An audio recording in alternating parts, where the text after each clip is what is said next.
Hello, everyone, and welcome to another episode of Cast to the Future. I am your host, Curtis.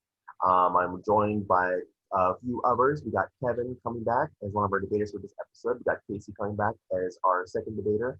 And we also have Logan and Erik as our couple other judges. Today's episode, the movie we're going to be focusing on, is the 1985 hit The Goonies, which, of course, was directed by Richard Donner, produced by Steven Spielberg, had a whole cast of young popular actors in the 1980s that included the likes of Sean Astin, Josh Brolin, Corey Feldman, Short Round from Temple of Doom, and a bunch of others. This is a memorable movie that anyone who's watched it since their childhood will have instant fond memories of. It's a quotable film. It's simply a fun kids adventure 80s classic. As usual, before we start into the debates, we're just gonna go around and give our quick thoughts on Goonies, and I'll start first. I'll be honest, this is another one of those movies that I never really grew up with as a kid. I didn't watch this movie at the first time during when I was like 6, 7 years old, like many kids did. Um, I got introduced to this movie. I think I was like maybe 12 or 13 the first time I saw it, so I was a little bit late to the party on it. I don't I don't have it in as a special place in my heart as a lot of people do, but I still think it's a solid, fun kids movie. It's a fun coming in age film as well, because most of it is these kids trying to do their thing to save their neighborhood and go on this treasure hunt to find this pirate treasure, and but a lot of it is kind of self-contained and kind of claustrophobic, especially most of the film they're in caverns and caves. But when you get to the final act, when they're actually at the pirate ship, it becomes a grand spectacle of a climax that rewards its audience who's enjoyed all the jokes and all the thrills throughout the film. And it's a funny movie, it's a heartwarming movie, and it's a cute movie. So those are my thoughts on Goonies. Erik, what do you think about Goonies? That's one of the many films that we've done on this amazing show where I will, if it's on TV, I will watch it all the way till the end. It's just that enjoyable of a film. The cast is perfect. I mean, it made stars out of Josh Brolin and Sean Astin, and look how big they are now. Every nerd knows who they are now, and the whole cast. I mean, most of them are known for that film. But it's one of those few adventure movies you want to go on one of those adventures yourself. Maybe minus the Fratelli part, because you're just like, I don't want to have people chasing us. But to have to save your family, like you're put in that situation, you're just like, wait, I get to go look for a pirate treasure? A pirate treasure that no one could find? I want to do that. And I want to go through all those. Maybe the traps will be a lot of fun, but it's just that's something you want to live. But it's one of those movies, especially because it's got Spielberg's signature all over it. And Spielberg just is part of my childhood, and that movie is one of them. And also a movie that has no pirates in it, really. It's one of the best pirate movies ever made because it's like a love letter to pirates and all those movies. And like until Pirates of the Caribbean, there weren't too many of them. But now the Goonies just like, it kind of just like, it makes you realize this is why I love movies like this. And that's why I love the Goonies. All right. Let's see. Uh, Kaycee, two quicker thoughts on Goonies. Yeah, like you, Curtis, I didn't really grow up with the Goonies in the same way I grew up with other movies. I caught it, bits and pieces here on ABC Family growing up, and then I don't think I actually sat down and watched it in its entirety, like without commercials, until I was an adult. But I still love it. Like I think this is arguably one of the best ensemble casts in any movie ever, and definitely one of the best ensemble like children's casts. It's up there with like The Sandlot and the new It movie. Like it has a really good cast of kids. I also love pirates. I love anything to do with pirates. I love pirate stories, so this is right up my alley. I love treasure hunts, love adventure movies, and this just brings a lot of really great things together. So even though I didn't come upon the Goonies until I was older, I still very much enjoy it. How about you, Kevin? Yeah, I did grow up with this movie. I remember very vividly the first time I watched it. We went to me and my parents and my sister went to Blockbuster, throwback for you guys, and it was like the very first movie in my life that my mom was like, "Here, you pick a movie that we'll rent for the week and watch." And I saw the cover of Goonies with Josh Brolin hanging onto the boulder and all the other kids like behind him. I'm just like, what? That sounds so cool. What is this? And then I watched it and I was like hooked. It was the entirety of the movie, the hilarity of Chunk and Sloth's dynamic, the whole Fratellis like just bumbling their way through the cavern behind the kids, Data printing out the $50 bills on pieces of paper and Brand being like, it's fake. There's so many moments that, even like little moments that I don't know if they're memorable to everyone else, I just love them with all of my heart. And I feel like the best part of this movie isn't just any one particular kid or any one particular cast member. Like Kaycee was saying, the ensemble just works so seamlessly and perfect with each other. And the story is incredible. And if we're going off of this universe where the movie never existed, that's a very sad universe for me because I love the Goonies with all my heart. And finally, Logan.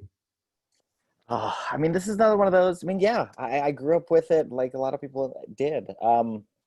It's one of those where it is a very perfect adventure movie. And it's an adventure that everyone can enjoy. Like people of all ages can enjoy this because everyone's got that thing that they would fight for. You know, everyone's like, well, I don't want to lose this. So yeah, I would go on a quest to save that thing. And, you know, this just happens to play out as ridiculous as, yeah, they're going to find some pirate treasure. That makes sense. Yeah, it's so fun going back to this movie and just seeing how many big people came out of it, whether it's, you know, Sean Astin or Josh Brolin. Yeah, this is a really fun movie. I can't wait to see what caps we put together for the thing. All right, but as with all our Cast of the Future episodes, we're going to pretend that this movie never came out in 1985, that it never existed, but it's coming out in 2020 or 2021 with, you know, current circumstances. But we'll see which modern day actors will fill these iconic roles. So let's not waste any time. Let's go ahead and Cast to the Future. And this is episode of the Goonies. Now, the first, I should say 3 characters will cast because these characters will share around are the Fratelli family. Mama Fratelli, Jake Fratelli, and Francis Fratelli. These are the antagonists of our adventure who are going after these kids so they can get to the treasure first and use it for their own selfish needs. They are funny. They provide some comic relief, but at the same time, they are very dangerous and no one should ever cross the Fratellis, Jake, Francis, and Mama Fratelli. So we'll start with Kaycee. Who are your casting decisions for the Fratelli family? So for Mama Fratelli, I picked Toni Collette. For Jake Fratelli, I picked Armie Hammer. And for Francis Fratelli, I picked Will Poulter. And I'm going to talk about them a little bit out of order now. So I'm going to talk about Armie Hammer first, why I picked Armie Hammer. Now, I think with the character of Jake Fratelli, he is arguably like the straight man of the Fratelli family. Like he's there, none of them are really normal, but he's the most normal. And Armie Hammer is great at playing like the straight man character. But he's also really great at playing criminals. You know, he in like movies like The Lone Ranger, he plays more of the straight man character. But when you go to movies like Sorry to Bother You or Free Fire, he's also really good at playing criminals. He is a big, strong guy, and Jake Fratelli is the muscle of the Fratelli family. And also, this is objective, but Jake Fratelli is arguably the most handsome of the Fratelli family, and Armie Hammer is very handsome guy. Now for Francis Fratelli, I picked Will Poulter. Will Poulter is younger than the actor who originally played Francis in The Goonies is, but Will Poulter has such range. He is good at playing very like insidious, creepy characters. He was almost cast as Pennywise when the first version of It was going to be made. But he's also really good at playing like kind of like doofus characters, like in We're the Millers, and in Midsummer he plays kind of like just kind of like a jerk character. I don't know, it works pretty well. He has a lot of range, and I just love seeing him in basically anything, and I think he would fit this role very well. And then for Mama Fratelli, like I said, I picked Toni Collette. Toni Collette is I mean, we all know she's a very intense actress, but specifically, she's really good at playing intense maternal characters. And this character literally has mama in her name. And with Toni Collette, she can do a lot of things. She can do comedy, she can do scary stuff. Like in Hereditary, she's a very intense, insidious mother character. In If anyone's seen I'm Thinking of Ending Things, she has like also this very like intense maternal energy.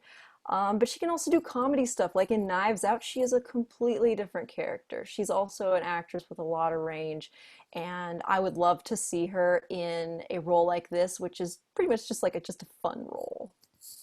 And that's my argument.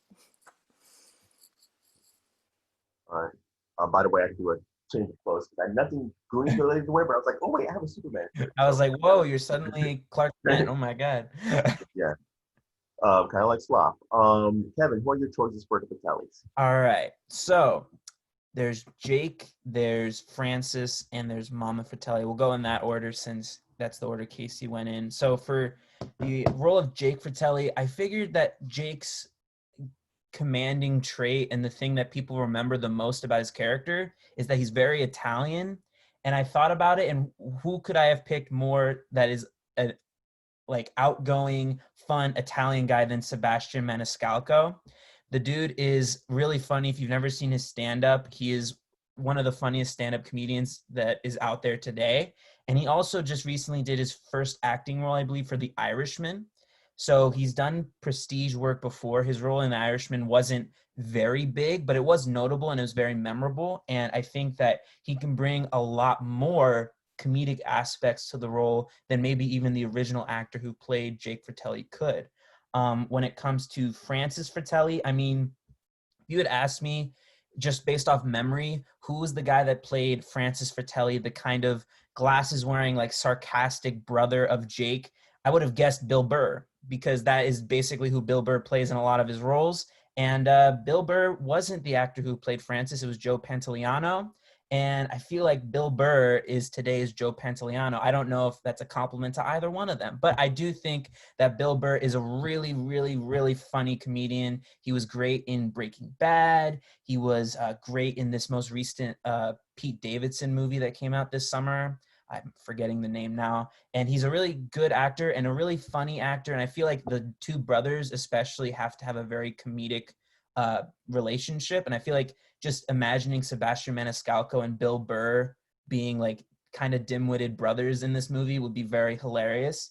And then for Mama Fratelli, I went with Margot Martindale. Now, I figured that you guys all knew what Sebastian Maniscalco and Bill Burr look like. Just in case you don't know who Margot Martindale is, this is her. I don't know if you can see it. But anyway, she is the woman who was in August Osage County. She was the mom of Dewey Cox in Walk Hard, which is one of my favorite movies. She's been in a lot of movies as a maternal figure, so I feel like that's a big reason why I immediately went to her in my mind for casting Mama Fratelli. And I feel like her alongside Sebastian and Bill will be a very funny trio in the movie. She can be very serious and very I guess dark in a sort of way, which is definitely an aspect of Mama Fratelli, but she can also be a very nurturing side, which we see to Mama Fratelli at the end of the movie when she's trying to calm down Sloth. So yeah, those are my three picks. All right, interesting choices. Kevin and Kaycee, go and debate your choices. All right, Kaycee, I'll let you go first. You can start this out for us. All right. So one of the things you talked about with Sebastian, what is his last name? How do you pronounce that?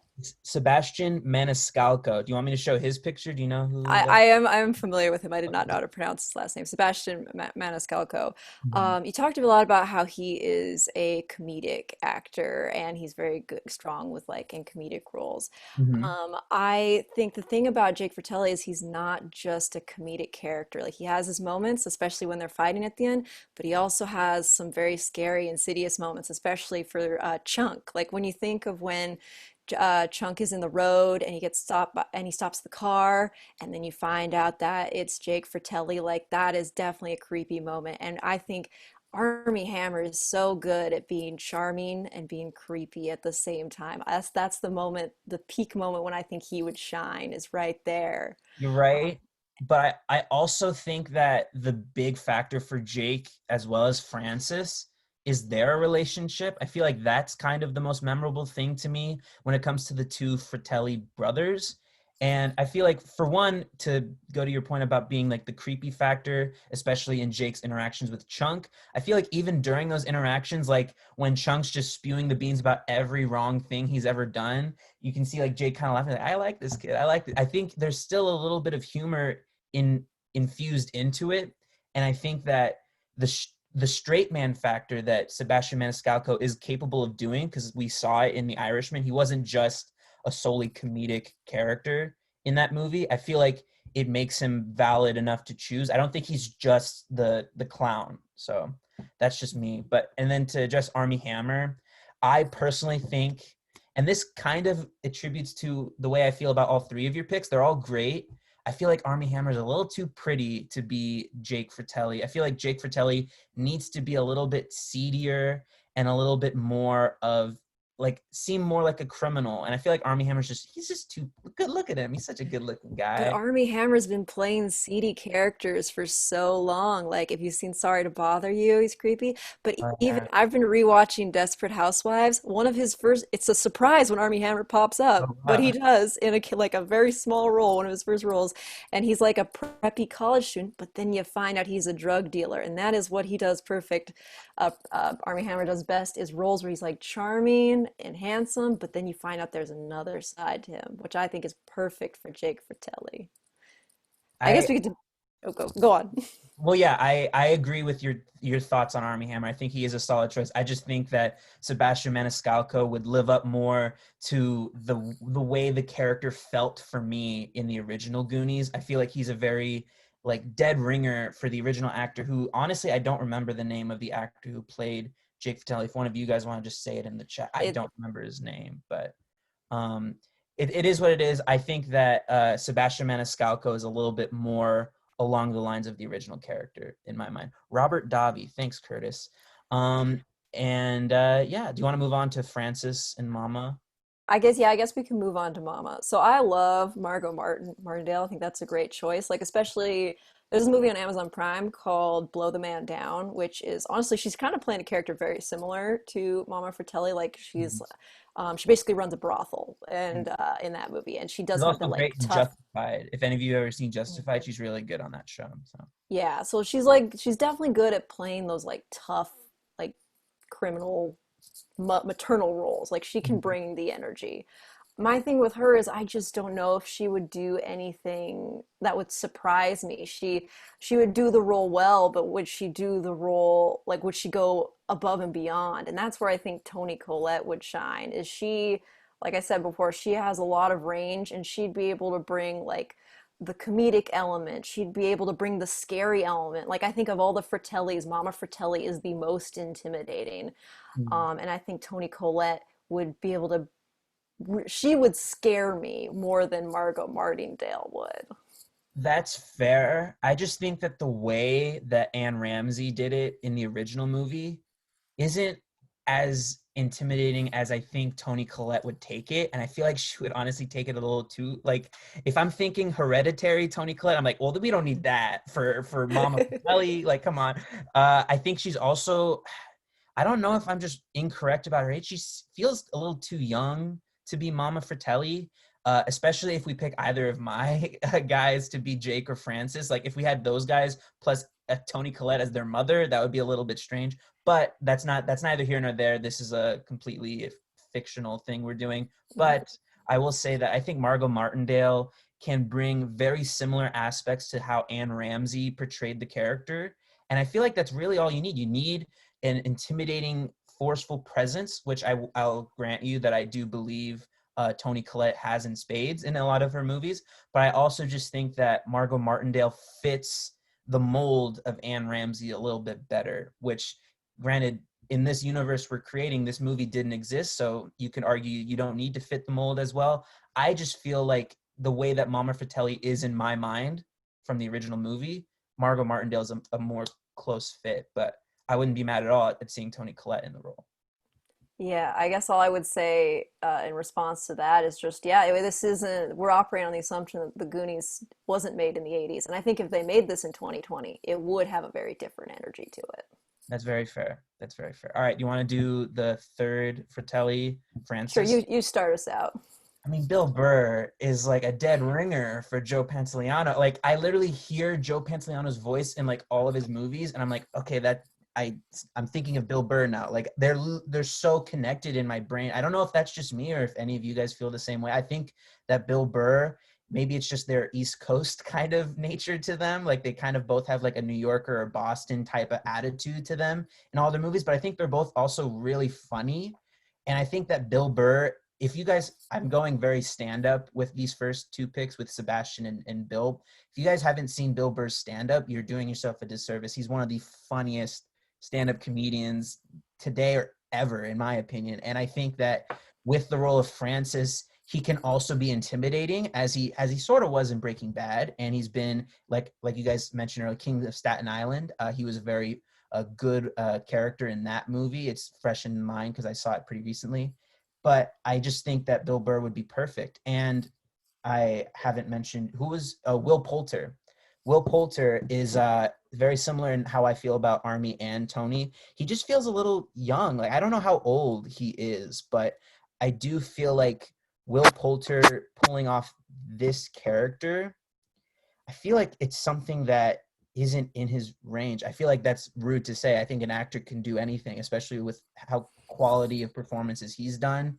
Like in Detroit, he was very menacing, but I feel like that kind of menacing is not the type of menacing that Francis is ever going for, except in the very first scene when he's like laughing at burning the gasoline in front of the police station. That was actually kind of scary. But I want more of a comedic duo in the role, and I maybe that is just me, and it's not what the rest of the casting agency that we have before me is going for. But what do you think? I think, yeah, just on the age thing, I think it is kind of like, just like in the weird way we're doing this, it's like my characters that I picked are proportional in age to Toni Collette as the mother, but yeah, wouldn't necessarily be proportional with Margot Martindale. Mine's all older. Um, yeah, so that's a whole other thing. Mhm. But I think in terms of being able to like do comedy, like with Will Poulter, he's an English actor, and I haven't heard him actually do an English accent since like the Chronicles of Narnia. He's so good at like being an American, and I would love to see him be an Italian. I would love to see him do that.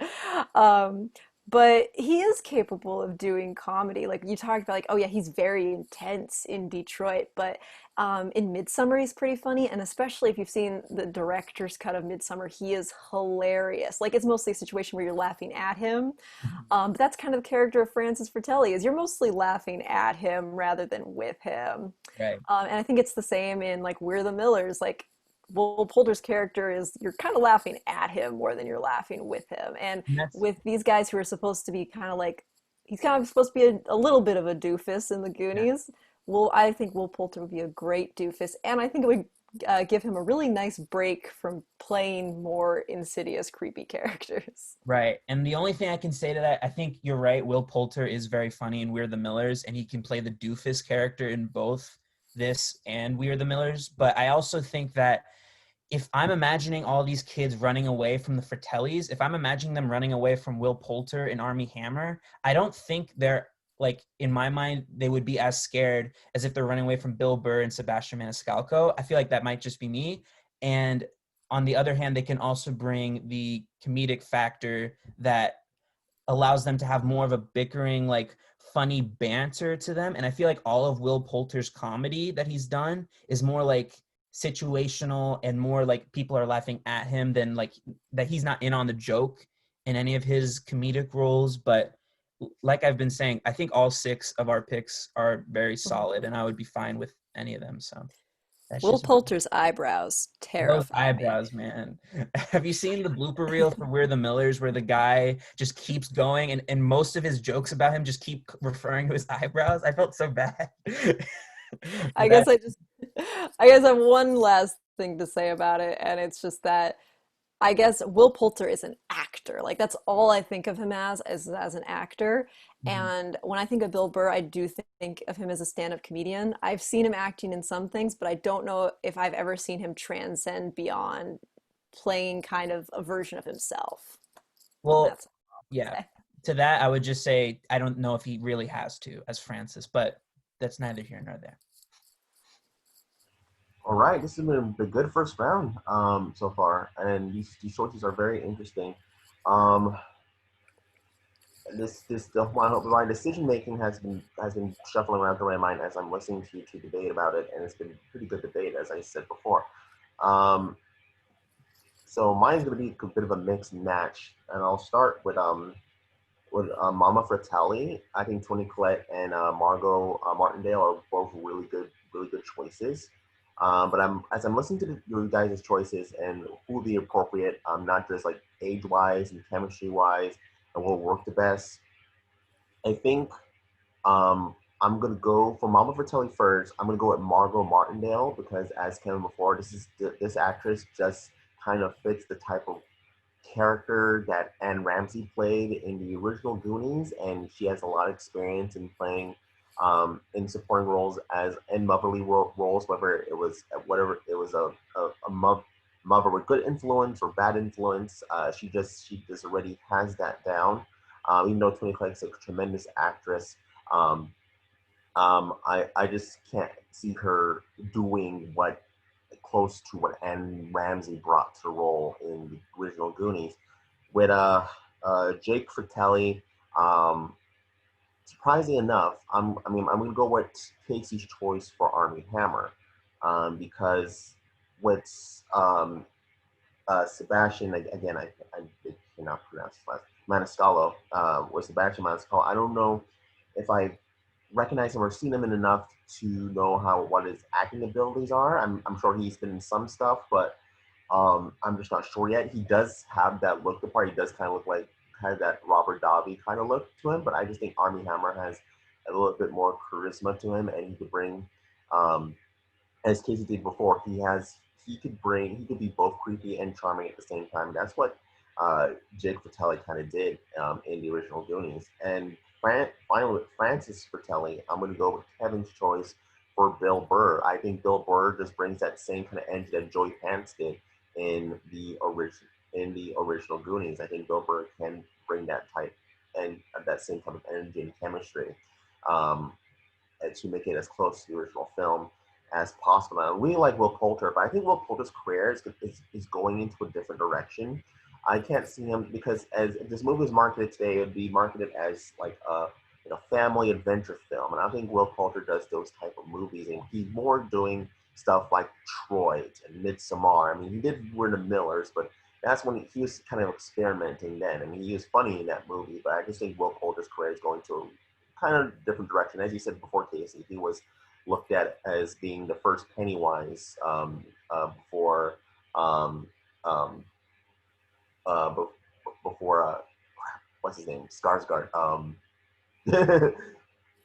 Yeah, Bill Skarsgård. Thank you. Yeah. Yeah, yeah. Oh my God, Jessica was here. She'd be so mad at me. But yeah, um, yeah. But I can just see Poulter's career going in a different direction and doing a family adventure film. So, Mama Fratelli's going to be Margot Martindale.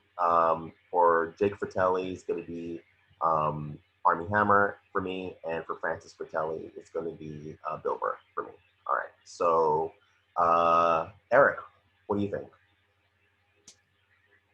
Both of you have amazing choices, so this was very hard to do. So I write a lot of notes. I'm going to start with Mama Fratelli. Great arguments all around, but I feel Margot got the edge, especially just with all the roles that she has played that you've mentioned, including like Blowing the Man Down, Justified, and of course the comedy. She's done that, but also like it sucks the ones you didn't mention, like The Americans, which I feel like was the audition for this role. Yeah, she just had that. She could be scary, but also she was very funny on the show too. And it could be a serious show, but she like added a lot of heart to it. But I think she fits the role way better. For Toni Collette, I think she would be too scary. It kind of reminds me of when Tim Curry auditioned for the Joker in the original Batman movie, and they thought he was too scary. So I'm like, yeah, she'll probably give a great audition, but I think she's going to terrify people a little too much. But she is a great choice because every role she has done, she is absolutely amazing. But I'm going to give it to Kevin's choice. For Francis, or Ajax, or Francis, this was definitely a hard one because you both had great arguments for both. But I feel like Bill Burr is just a little too close to Joe Pantoliano. Like, you mentioned that term dead ringer a lot, and I'm like, well, I like a different direction, or just like, and when he said, Kevin, when you said that you can't imagine running away from Will Poulter, I'm like, didn't you also mention his eyebrows are terrifying? I'd run away from them eyebrows. So I think he, and I think, Kaycee, what you won me over for him was that he's an actor.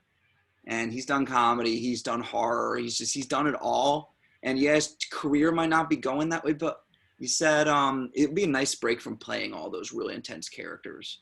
And he's not in on the joke, so I can already imagine him having the hair and him already balding already, if that was in the script or not.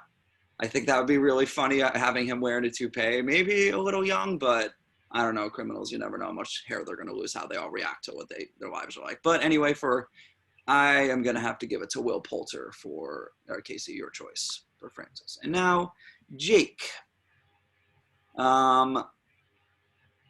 I feel like Armie Hammer is the best choice for this part because I might not have seen Desperate Housewives when you mentioned that he was a preppy college student and he's also a drug dealer. I'm like, well, he plays both roles and he's very good at playing seedy characters. Yeah, he's a pretty dude, but I'm pretty sure he can also sing those notes if that was in the script, or that's Robert Devay, I think I'd say his name, when he was, I don't know if he was improvising when he was singing opera. But Armie, I'm pretty sure can do it. I just haven't seen Sebastian in too much. You mentioned he was in The Irishman. I don't remember him in that. I feel like I am, we said about, I've seen Bill Burr's comedy, but I feel like I should watch Sebastian's, right, Kevin? I'll definitely do that. But you said that term dead ringer again. He's another one who reminds you of the original actor. I think he'd do a comedic actor. Yeah, he'd be funny. But the scary Insidious moment, can he do it? I don't know. Armie Hammer, I feel like, can do it. And yeah, and I think Sorry to Bother You, when you mentioned that, I'm like, yeah, he was pretty creepy in that. I think he would definitely creep out Chunk and force him to start singing Hebrew and run away. But yeah, I got to give Armie Hammer the edge on that one. So for Jake, I choose Armie Hammer. For Francis, I chose Will Poulter. And for Mama Fratelli, I chose Margot Martindale. Okay, so it seems the decision has been obvious for both Mama Fratelli and for Jake Fratelli, but we still need to vote for Francis Fratelli. So Logan, what are your thoughts? And you can give your thoughts on Mama and Jake Fratelli if you wanted to as well. Well, I'll go through the Mama and Jake as we're going. So when it comes to Mama and Jake, I love both of the choices. I think Toni Collette would bring a lot of really cool drama and terror to it. But what sold me with Margot Martindale was honestly just bringing up a lot of the good character work that she's done. I love that you brought up Walk Hard. That's a favorite of mine as well. The one I'm shocked, and it shows how well-known she is at just being a good, solid character actor, is BoJack Horseman, where she is referred to as character actor Margot Martindale, and that's just how she's introduced, and that's kind of, yeah. So I think, Mama, yeah, Margot Martindale is who I would have voted for that one. With Jake, honestly, yeah, between the two of them, I actually, my sister is a huge fan of Sebastian Maniscalco. She's even performed a couple of times, so I was like, all right, I kind of know what he's going for with this one. You're right, very, very Italian from that guy. But having only seen him be the little series that he's done in The Irishman, honestly, and it was something that, like, Kaycee, I with all the titles that were mentioned, I don't recall if you mentioned it for Jake, for Armie Hammer, but Man from U.N.C.L.E., how he has this kind of ominous Russian Terminator in that thing, and how he can get a lot of scary out of not a lot of words. So, like, as you were talking, Armie Hammer, between that and Free Fire and Sorry to Bother You, yeah, you had me with Armie Hammer for Jake. When it comes to Francis, honestly, like, going through with Will, I like that you brought up that he's intimidating, the nearly Pennywise. He is very young, but he's also, he is an actor, and you know he's going to deliver a good, solid performance. He's a different kind of menace, but I did like Kevin's point that when he's doing comedy, you tend to be laughing at him, not necessarily with him. Honestly, I think for Francis, I would have to go with Kevin's choice for Bill Burr. Because there was one thing that you said, Kevin, or like that I think really sold it for me. The New York Boston attitude, which I think is very present in just an Italian family like the Fratellis. I think that's, it's very just, regardless of where they're from, they're a very proud family, and that fits with, F is for family, yeah. But the one thing that you said that I thought was really good for Bill Burr was the bicker and banter. Because like that's a big thing for those two brothers, is their ability to kind of play off of each other and have that good witty bit. And I could really see like Armie Hammer having the last witty one-liner and then Bill Burr just improvising something that kills the room. And is that like last like, oh, okay, cool, that's the joke we're leaving the scene on. And I can see that like a lot of really good moments coming out of that one. So if I was picking for Francis, I'd go with Kevin's choice of Bill Burr. Yeah. So that's those are our decisions. Those are Fratellis. You got Margot Martindale as Mama Fratelli. We have Bill Burr as Francis, and we have Armie Hammer as Jake Fratelli. So that's our first round. And let's not forget that, of course, Armie Hammer was almost our Batman. So George Miller obviously saw something in him before that movie was scratched. So let's move on to our next round. And the next round is going to be focused on the two of the Goonie characters in the group, Data and Chunk. Of course, Data was played by Ke Huang, who a lot of us, of course, know as Short Round from Indiana Jones and the Temple of Doom. But he impressed Steven Spielberg so much in that film that Spielberg recommended that they cast him as Data for the Goonies. And he's such a memorable character. He's such a funny character, such a witty character, such an intelligent character, making all these devices to help the Goonies on their adventure and to slip and trip up the Fratellis. And of course, we have Chunk, who is the heavy set kid of the group, who, of course, 80s heavy kid stereotypes. They like to eat. They're kind of cowardly. They run away from the fight. But Chunk is still a good friend. He still finds a way to help his friends, even if he's not part of most of the action. And of course, he befriends and Slop, or his heart of gold, he brings Slop into his family at the end of the film. So we need two kids. One kid who could be the witty invention maker, and one kid could be the cowardly yet soft, cuddly, heart of gold type of kid. So let's start with Kevin. Who's your choice for Chunk and Data? All right, so I'll start with Chunk, and my choice is Archie Yates. Archie Yates was the young kid who was the friend of the main character in Jojo Rabbit. Now, I've said it before in some of the Cast of the Futures I've been in, and I'll say it again, I still haven't seen Jojo Rabbit. So in a way, I've put myself in a bit of a hole when I've made this decision, I know.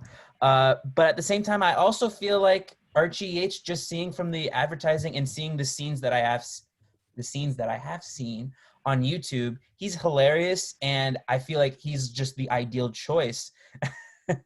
I know you're judging me, Curtis. I think he's the ideal choice to play Chunk. I feel like he can bring the soft, cuddly side, but I feel like just imagining Archie Yates in the scene, because I've seen him in interviews too on the red carpet at certain award shows. I do think he's a very precocious, cute, and very entertaining child actor.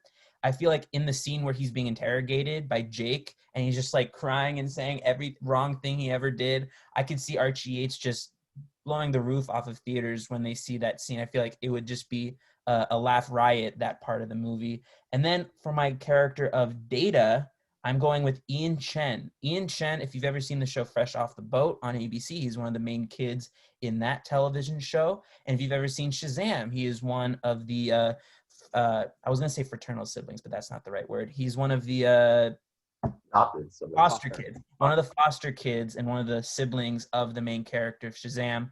I think he's a very cute, precocious kid, and I've seen him in interviews as well. He's very smart for his age, and I feel like that's the perfect type of person to want to cast as Data. I feel like you want someone who actually in their real life seems very intelligent, because they'll bring that when it comes to the comedic parts and the actual intellect of the character. Data was probably my favorite character as a kid when I watched the Goonies, because I admired his intelligence and I thought that he was hilarious, but he also had that really like heartfelt moment with his father at the very end of the movie. And I think Chen, from what I've seen of him on Fresh Off the Boat, less so Shazam because he had a little bit of a more minor role than on the TV show, but I think he can really bring all of those beats to the movie. So Chen and Archie Yates. And Kaycee, who your choice for Data and Chunk? All right, so I will do Chunk first since Kevin did. So my choice for Chunk is Keith L. Williams. The thing about Chunk as a character is he's just like this very sweet, very open-hearted, enthusiastic character. And Keith L. Williams played a very similar character to that in Good Boys. He has a very like open heart, sweet, enthusiastic spirit, a little bit naive, which I feel like Chunk is a little bit naive as well. Like his friends make fun of him a lot, but he just kind of rolls with it. And I think that Keith L. Williams like really showed that off in Good Boys as well. He just has that same energy as the original actor did in the Goonies. He also, I was surprised when I was looking through his IMDb, he has like a decent number of acting credits for a kid. Like he has 20 acting credits, which, he's only 13. So that's kind of a lot for a 13-year-old. He's been acting since he was like 4 years old, it said on his IMDb. And yeah, he's like the perfect age as well. He's 13 years old. So that's my pick. For Data, I picked an actor named Ethan Huang. So I know him from the show The Umbrella Academy. I don't know if anyone's seen The Umbrella Academy. Good show. He plays Ben in all of the flashback scenes. So when it flashes back to young Ben, little Ben, that's the character Ethan Huang. And he, for those who, I don't want to spoil anything for anyone who hasn't seen the show, but he dies as a kid. And then when he is, it's not really a spoiler because Ben's a ghost throughout the whole show. But I don't know, he does capture that, like, he's a very good actor because he's able to capture like the energy of older Ben while being like a little kid. And I think, but he hasn't had a lot of roles outside of the Umbrella Academy, and I think this would be an excellent opportunity to bring him to the big screen. Okay, I noticed this might be a tough one. So, Kevin, Kaycee, take your choices. All right. So we'll start with Chunk. Didn't you say that I picked your choice? You wanted Archie Yates? Yeah, I Yeah. love Archie Yates, but this was a blessing in disguise. And look, I can't discourage your choice of Keith L. Williams. I'll save the spoilers for later, but spoiler, I picked him for a different role. I think he would fit in the role that I picked more than the role that you picked. But honestly, I want him in the movie. I think he's a very funny actor. I think he's a very good character actor at such a young age. And I also, to say specifically why I think he would be a much better in a different role, I won't spoil which one, than Chunk. I feel like he's a little bit wittier in Good Boys than I would give Jeff Cohen any credit for in the Goonies. Now, granted, he is very funny in the Goonies, and he has some very funny one-liners and some comebacks, but I also feel like for the most part, he's kind of just like the lovable goof that is like the friend that sometimes people make fun of, which as a young fat kid myself, I could relate to that when I watched it. But I do got to say that with Keith L. Williams, that in the movie Good Boys, I feel like he showed a little bit more wittiness and smarts to him than I feel like Jeff Cohen's character, the way that he portrayed Chunk, did. And I think Archie Yates, again, I'm kind of putting myself in a bind here because I don't know how he portrayed the character in Jojo Rabbit exactly. But just from what I've seen, he's a very cute kid and someone who is very lovable, but also you can kind of see him being a little bit of a punching bag of sorts. And I feel like that's perfect for the role of Chunk. And I think to answer your question, Curtis, I can come up with another choice for my character if Keith L. Williams gets picked. And I just think that Archie Yates is my preferred choice, even though I haven't seen him in any movie. But look, imagine someone who had seen Jojo Rabbit was giving the argument, and you would say absolutely. So I will say I did originally pick Archie Yates for my cast, then you beat me to it in the comments. it's But such an in a obvious way, choice. in a way, this was a blessing in disguise because I was kind of like waffling between him and Keith L. Williams because, and like Archie Yates is so cute. He's so good in Jojo Rabbit. He does do like in interviews. He's just obviously the energy he has in Jojo Rabbit is his energy in real life, and I like that as well. But I think you could say the same thing for Keith L. Williams, like what you're saying about how he is very like witty in Good Boys. Like I can see that, but I think of the three boys in Good Boys, he is kind of the most naive. He is the sweetest of all of them. Like Jacob Tremblay in that movie, he's like going after the girl. The other kid, he's the sassy mouthed one, and then Keith L. Williams is like the sweet, grounded one. And when I think about his performance in that movie, I really do see like the same energy as like Chunk in the Goonies.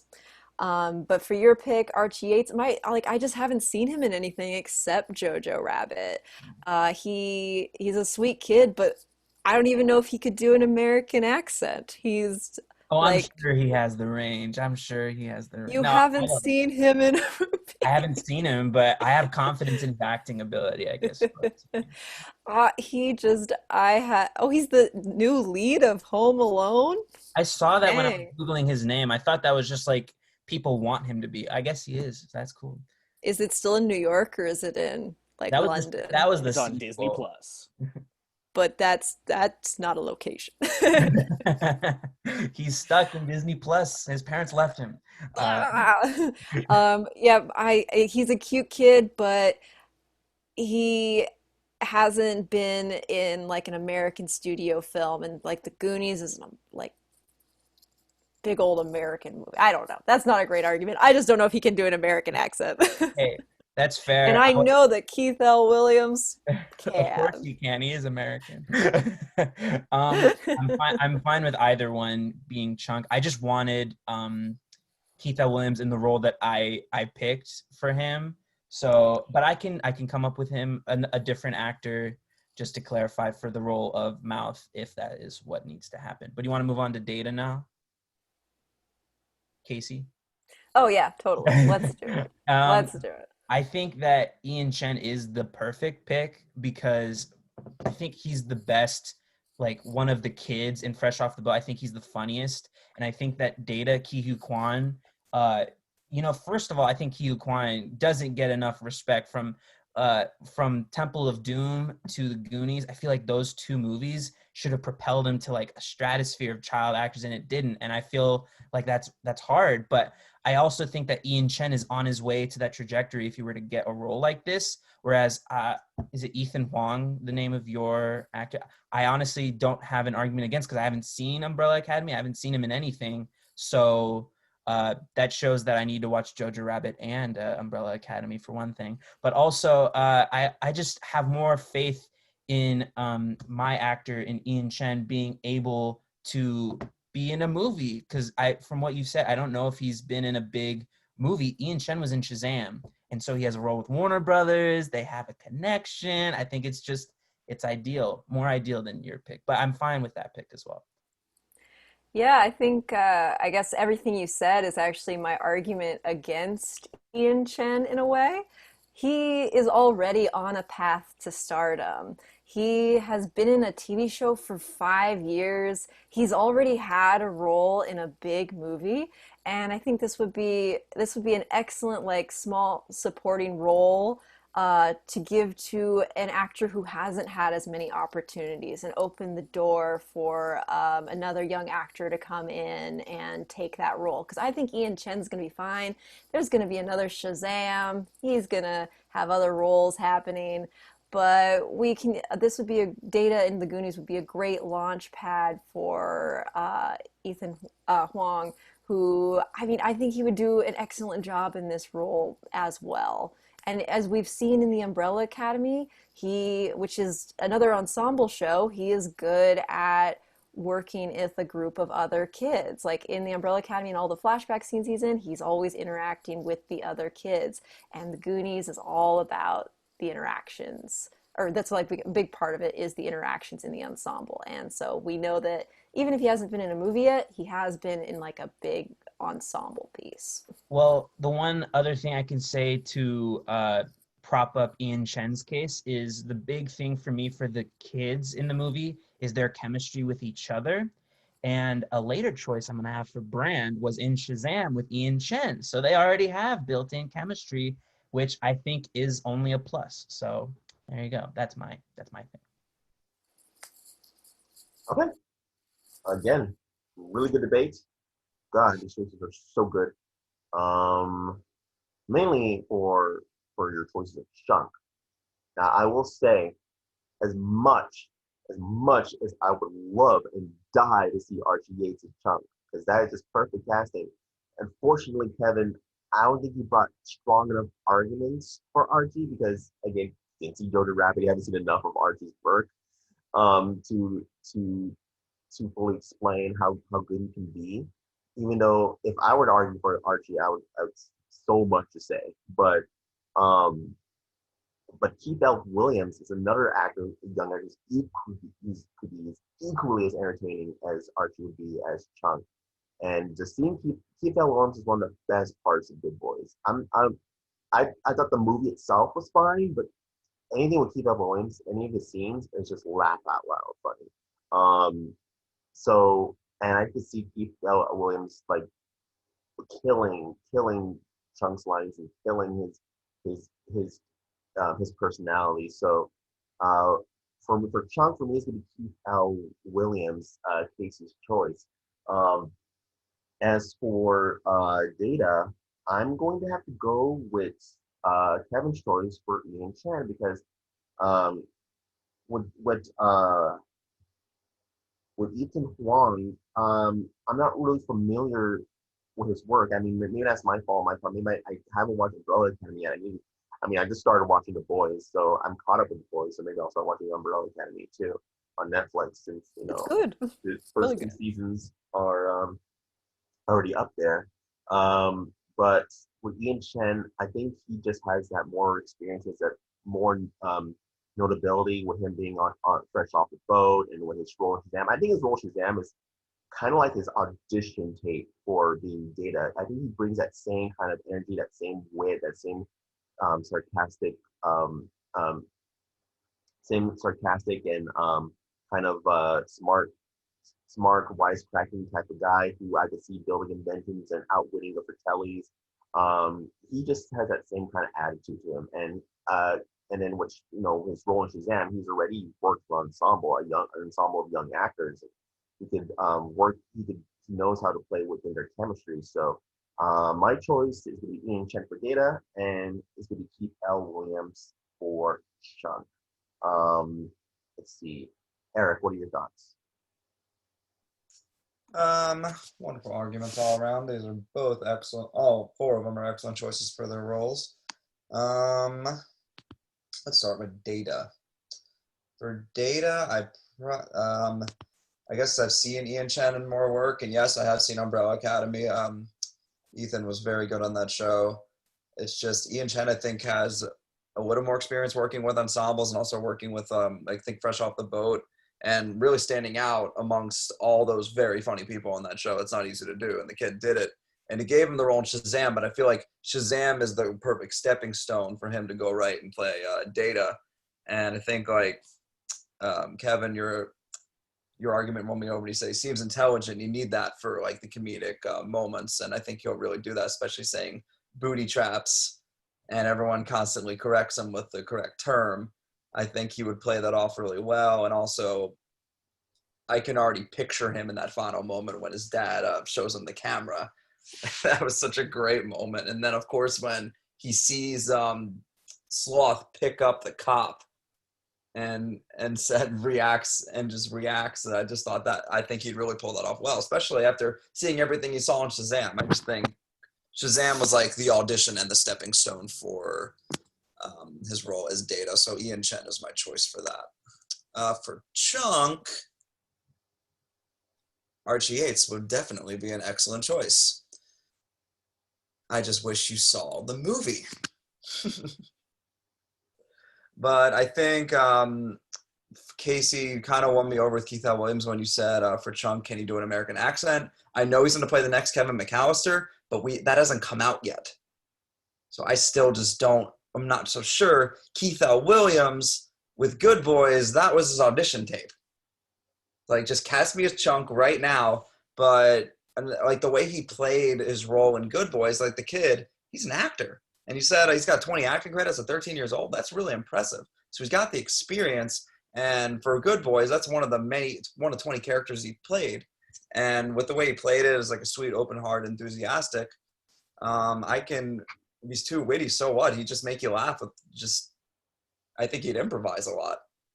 And working with two other actors in that movie and just that whole cast, like he was working with a lot of talented people in Good Boys. And I think he would just really blend in with the group. And also seeing him and Ian Chen, him and whoever we cast as Mouth. I can already see Keith's reactions to everything, especially the moment when he talks about a picture that involves Chunk going right through the door. And I can already see him crying. I just see Keith L. Williams in that role. So, Kaycee, you win this round for Keith L. Williams as Chunk. Okay, so Erik, you chose Ian Chen, right? Yeah, Okay, so I think the vote is obvious, but I still want to hear Logan's thoughts. Well, I'll start with Data. I'll start with Kaycee's choice with Ethan Huang. I have seen Umbrella Academy, so I do kind of have the frame of reference. I'm not all the way through season 2 yet, but like bringing up that he captures the older energy, works well with an ensemble. But I think that honestly, I think Ian Chen is a better fit. Like honestly, when you brought up Shazam, it just reminded me of him sitting in front of the TV and not realizing that it had become nighttime playing video games, and I'm like, that feels like modern Data. Like that felt accurate to me. So yeah, Ian Chen would have been my choice for there. And when it came to Chunk, honestly, I'm against the other two vote. I went with Archie Yates, mostly because there was some earlier arguments that Kaycee was making about why Keith L. Williams would be a good fit, but all of them to me just seemed like they were describing Archie a little bit more. Maybe it's because I haven't seen Good Boys. I can acknowledge that, but in the trailers that I saw for it, Keith L. Williams always came across as a little bit too confident. Like he's even though he's unsure of himself, because clearly they all are, like he's at least like I'm gonna say something. I might not know it, but I'm gonna commit to saying it. And it just there wasn't that insecurity that kind of seems to follow Chunk behind. This kid who has to like shake his jiggle to hang out with his friends, you know?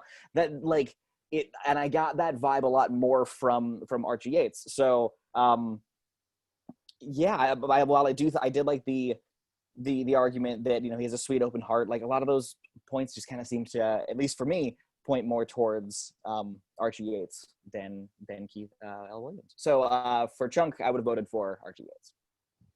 All right, that's 2 votes for Keith and 2 votes for Ian. So that makes Keith L. Williams our 2020 version of Chunk and Ian Chen our 2020 version of Data. Again, that was a good round, everyone. Now let's move on to our next round.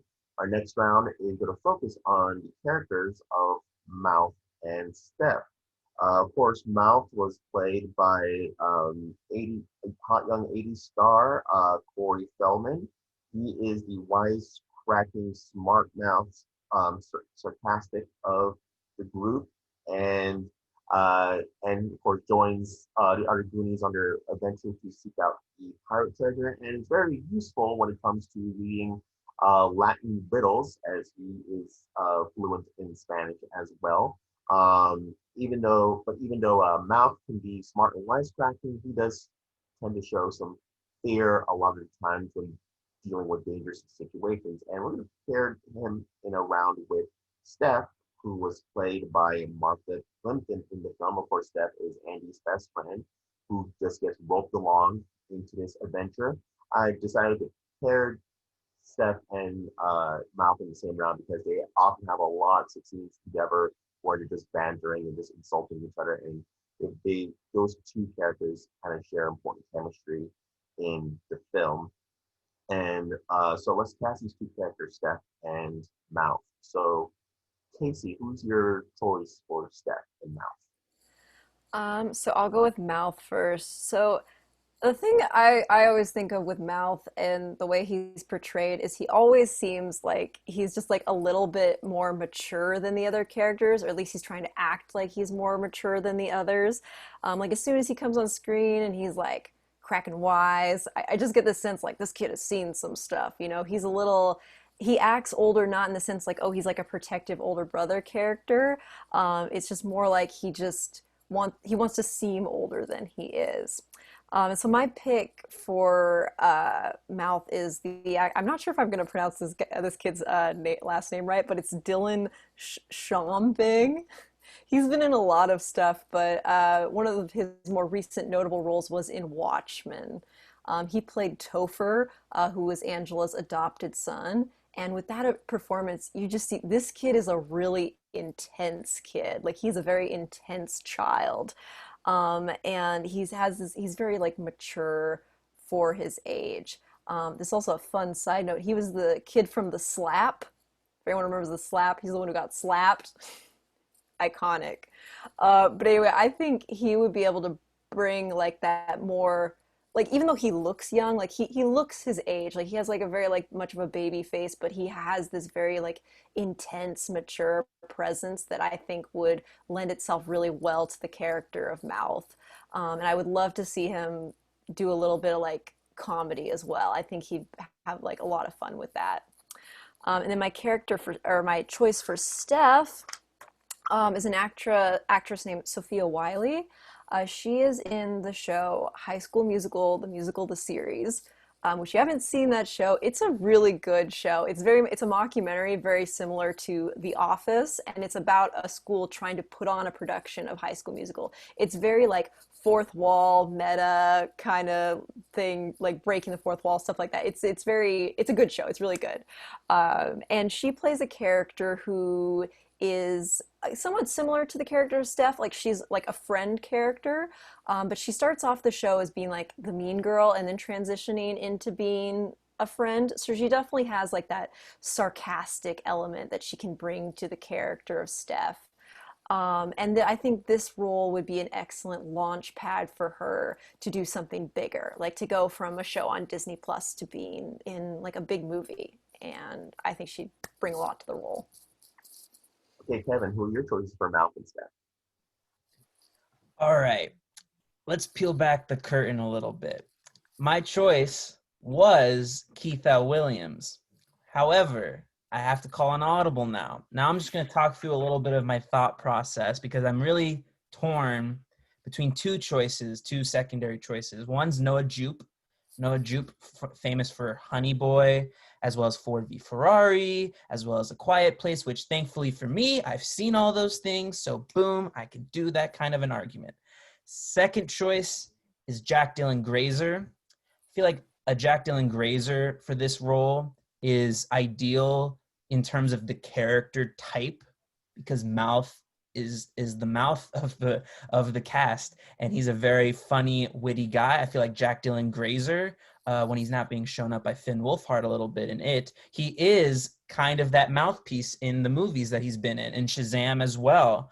And it's tough for me to choose between those two, but if I had to pick, because my choice for Brand, which is Asher Angel, spoiler alert, would kind of make it a little weird that Jack Dylan Grazer and Asher Angel are not supposed to be the same age. It's kind of a bit of a too much of an overlap, as well as I feel like it would make my ages be a little wonky between the characters of like Brand, Stef, and Andi, and then the younger kids. I'm going to go with Noah Jupe.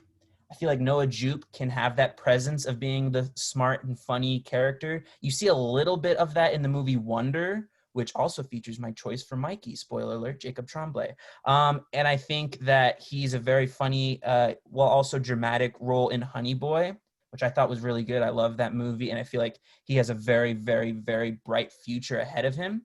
And when you compare that to the previous role that was held by Corey Feldman, I feel like you could tell right away that Corey Feldman had like one of the brightest futures of all those kids. Now, hindsight's 2020, but I do believe that Noah Jupe is on a very star-studded future, and I think he would be a very good choice for Mouth. Now, for the character of Stef, I am going with Sophia Lillis, I believe is how you pronounce her name, or Lilies. She was the character of Beverly in It. She was also in I Am Not Okay With This most recently, and she was in Nancy Drew. She was Nancy Drew in the most recent adaptation of the books. And I can just kind of see it from not just an aesthetic comparison between her and Martha Plimpton back in the movie, but I want to see more of the comedic side of her, because I feel like we got mostly her as like the leading young lady of the It franchise and not as much as her funny side, which I feel like she can do. Excuse me. And yeah, I honestly just want to see her in more movies. I feel like she's a really good up and coming actress. So Noah Jupe and Sophia Lillis or Lilies for Mouth and Stef. Oh, okay. Interesting choices. Funny enough, we just casted Sophia last week in Jumanji, so really interesting. So, Kaycee, Kevin, debate your choices. Kaycee, I'll let you go first because I need to think. All right, both excellent choices. I think I'll start arguing about Stef first. I think that like aesthetically, Sophia Lillis is like very similar to Martha Plimpton back in the day. They have the same look. It would almost be like a carbon copy situation. My only thing with her is I almost feel like this role at this point is just a little bit beneath her. She's a big star. Like she is one of the biggest emotional anchor points of the It franchise. And even though Stef in the Goonies is a great character, it's a pretty small role. Like this is another bit, like she's like Sophia's done a lot of like ensemble work, or yeah, Sophia Lillis done a lot of ensemble work, but I think she's ready to move past that in her career. I think it'd be cool to see her in the role, but like I think she's already beyond that. Whereas the actress that I picked, Sophia Wiley, she's proven that she can also work in an ensemble in High School Musical, the musical, the series. And this would definitely be more of a launch pad for her to become a bigger star. Mm-hmm. I think to counter what you were saying about Sophia, is it Lilies or I don't want to just keep saying both. I think it's Lillis. I actually don't know how to pronounce her last name. So Sophia Lillis, I grant you that she had a great major role in It, and she was like an emotional focal point of It, as well as It Chapter 2 she appeared in. I just feel like she's too early into her career to say that this is a role beneath her, because she's so young. And I feel like with a script like the Goonies, like I said at the very beginning of this, I think the story is the main selling point because it's such a phenomenal story that I think she would accept the role, even if it's as Stef as opposed to Andi maybe.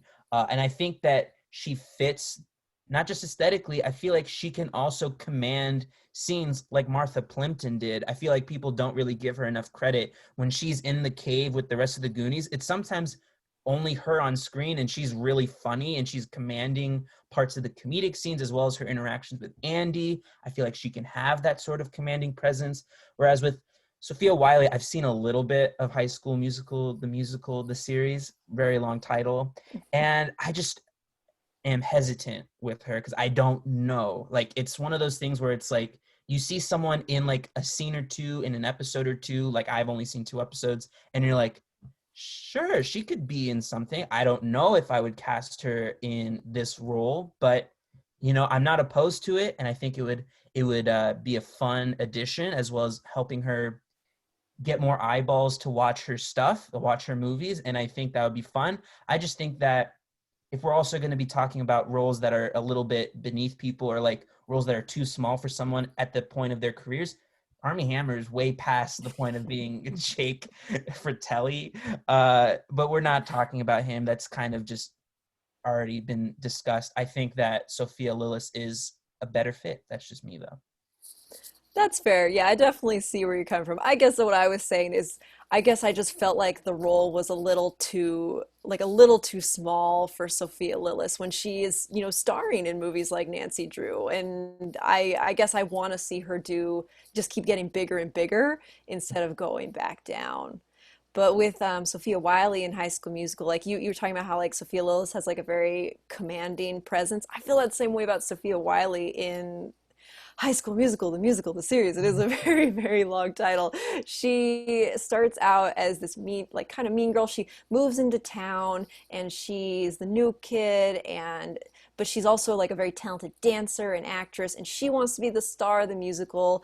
And when she isn't, she kind of like reacts but she transitions. When you learn more about her, she becomes like a very like emotional, like relatable character, and I think she like the range she shows through the course of the series is very impressive. She doesn't necessarily need that range to play Stef. Like Stef is a character who like Martha Plimpton originally like brought so much to the role. I gave the character a lot of depth just by like existing. But when you boil the character down, like Stef's like sarcastic and she gets scared and she interacts with Andi, but she doesn't really do a lot more than that. But I feel like Sophia Wiley has that same kind of presence where she could bring something more to it. Mm-hmm. I just think that I have a higher opinion of Stef's character from the original. Maybe it's because I grew up with it. I just think that she gets very much underrated in that movie, and I think her relationship with Mouth is one of my personal favorites. I think it's just very funny how it's like this kid who's like way younger than her, who's like just flirting for nothing, and she's like, grow up and then maybe we'll talk. I think that's just funny, and either one of them, I guess I could see that. I did look up Sophia Wiley's age. She is a little younger than she's in the same age range as some of the younger kids that we're casting, so maybe that could also be a factor. But at this point we might be waiting a year or two to actually film this fictional remake of Goonies, so who knows. But yeah, do you want to move on to Mouth? Yeah, let's move on. You go first. So I think that Noah Jupe is a great choice that I made. Look at me patting myself on the back. I think the choice that you made. Now, I haven't seen Watchmen. That's another thing we've talked about before on this series. But I look up a picture of Dylan Schlombing. This kid looks intense.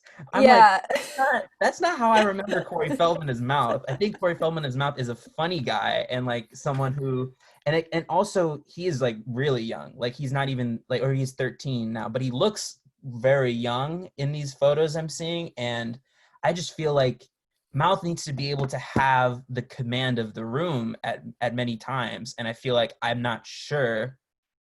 I'm only just judging it off of photos, to be fair, but I just don't know if I see it just based off of the optics alone. And I think that Noah Jupe, I can see him definitely holding the room together. He was great in Honey Boy, basically playing Shia LaBeouf. And I loved him in Ford v Ferrari, as well as in Wonder, where he's alongside Jacob Tremblay. And yeah, what I want to know what you think of my choice. Mm-hmm. Yeah, Noah Jupe is a very good choice.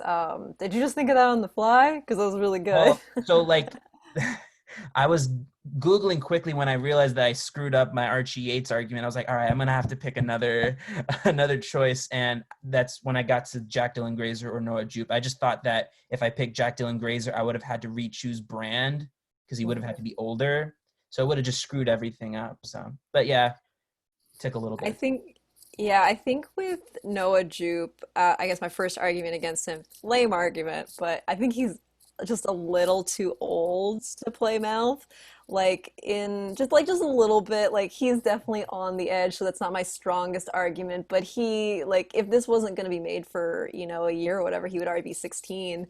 And I think the thing about Mouth is he's a character who like looks young. Like in the original, Corey Feldman's like a small little guy, but he packs such like a Right. wise beyond his years punch. Whereas Noah Jupe is starting to like grow up. And that's with my my kid Dylan, he does like he still looks young, like he's 13, but he does have that wise beyond his years attitude, that like mature, and he is pretty intense, but we've only really seen him in intense roles. Like I was like looking through his IMDb, he's also like voiced a character in some sort of pony show, so he's able to do other things too. But because I think it's because he's such like a good actor at such a young age, he gets casted in these more prestige like things like Watchmen. Right. Like Well, it's he funny. ran an HBO show. He's a good actor. Yeah, that's an impressive get for someone who doesn't have as much on his IMDb page. But I just want to get back to the point you made about Noah's age. And I wonder if you guys agree with me. This is something that's always kind of confounded me about Corey Feldman in the Goonies.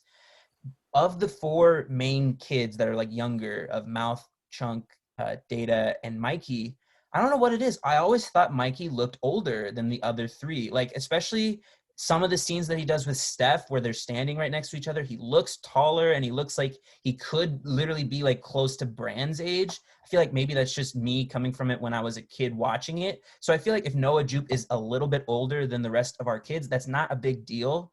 And I also feel, wow, total brain fart. Never mind. I do think that Noah Jupe can play Mouth as well as your choice. I just feel like there's a bunch of other intersections between him and some of our other cast members that we have and are gonna have, so that chemistry factor also could come into play, whereas your choice hasn't been in anything with the rest of the cast. But that is like you were saying with age, it's a lame argument from me. I think both are very good. So Yeah, I think they're both great picks too. Mine has that cool long hair. It's very modern. long hair is pretty cool. All right. That's the kind of thing in the character Mouth. Like Mouth is an edgy character. Oh yeah, so edgy. So edgy. All right. Good round. This was a tough one. My mind's still kind of shuffling around. Logan, why don't you start us off first? What are your thoughts? Honestly, I thought y'all made some really good arguments this round. When it came to Mouth, I've seen Watchmen, so I'm a little bit familiar with Dylan. You're right; he is very intense, despite looking, very, very young. And with Kevin, I like the choice of Noah Jupe. I think he is very talented. I haven't seen Honey Boy yet, but I know that he's got the kind of wit that he would need for something like that. I mean, you're playing someone like Shia LaBeouf. You got to have at least a modicum of good comedic timing. So clearly he's got that. And honestly, I think what sold it was when you mentioned Quiet Place. Imagining him in that level of terror as the Fratellis are coming after him. Honestly, that was kind of, I think, what sold it for me with the idea of Noah Jupe as Mouth. But when it came to Stef, I kind of agreed with Kaycee's argument pretty up front that I think Sophia Lillis, while she is a great actress, I think the part of Stef is too small for what she has kind of been doing. Like, Stef is a supporting character, really, in the grand scheme of the Goonies kind of fabric. So I like the idea of kind of taking Sophia Wiley, who has proven that she can work in ensembles with, I'm not going to say it, but that High School Musical show on Disney Plus. But I like that you bring up that she can work well with the ensemble, have some good standout moments with her wit.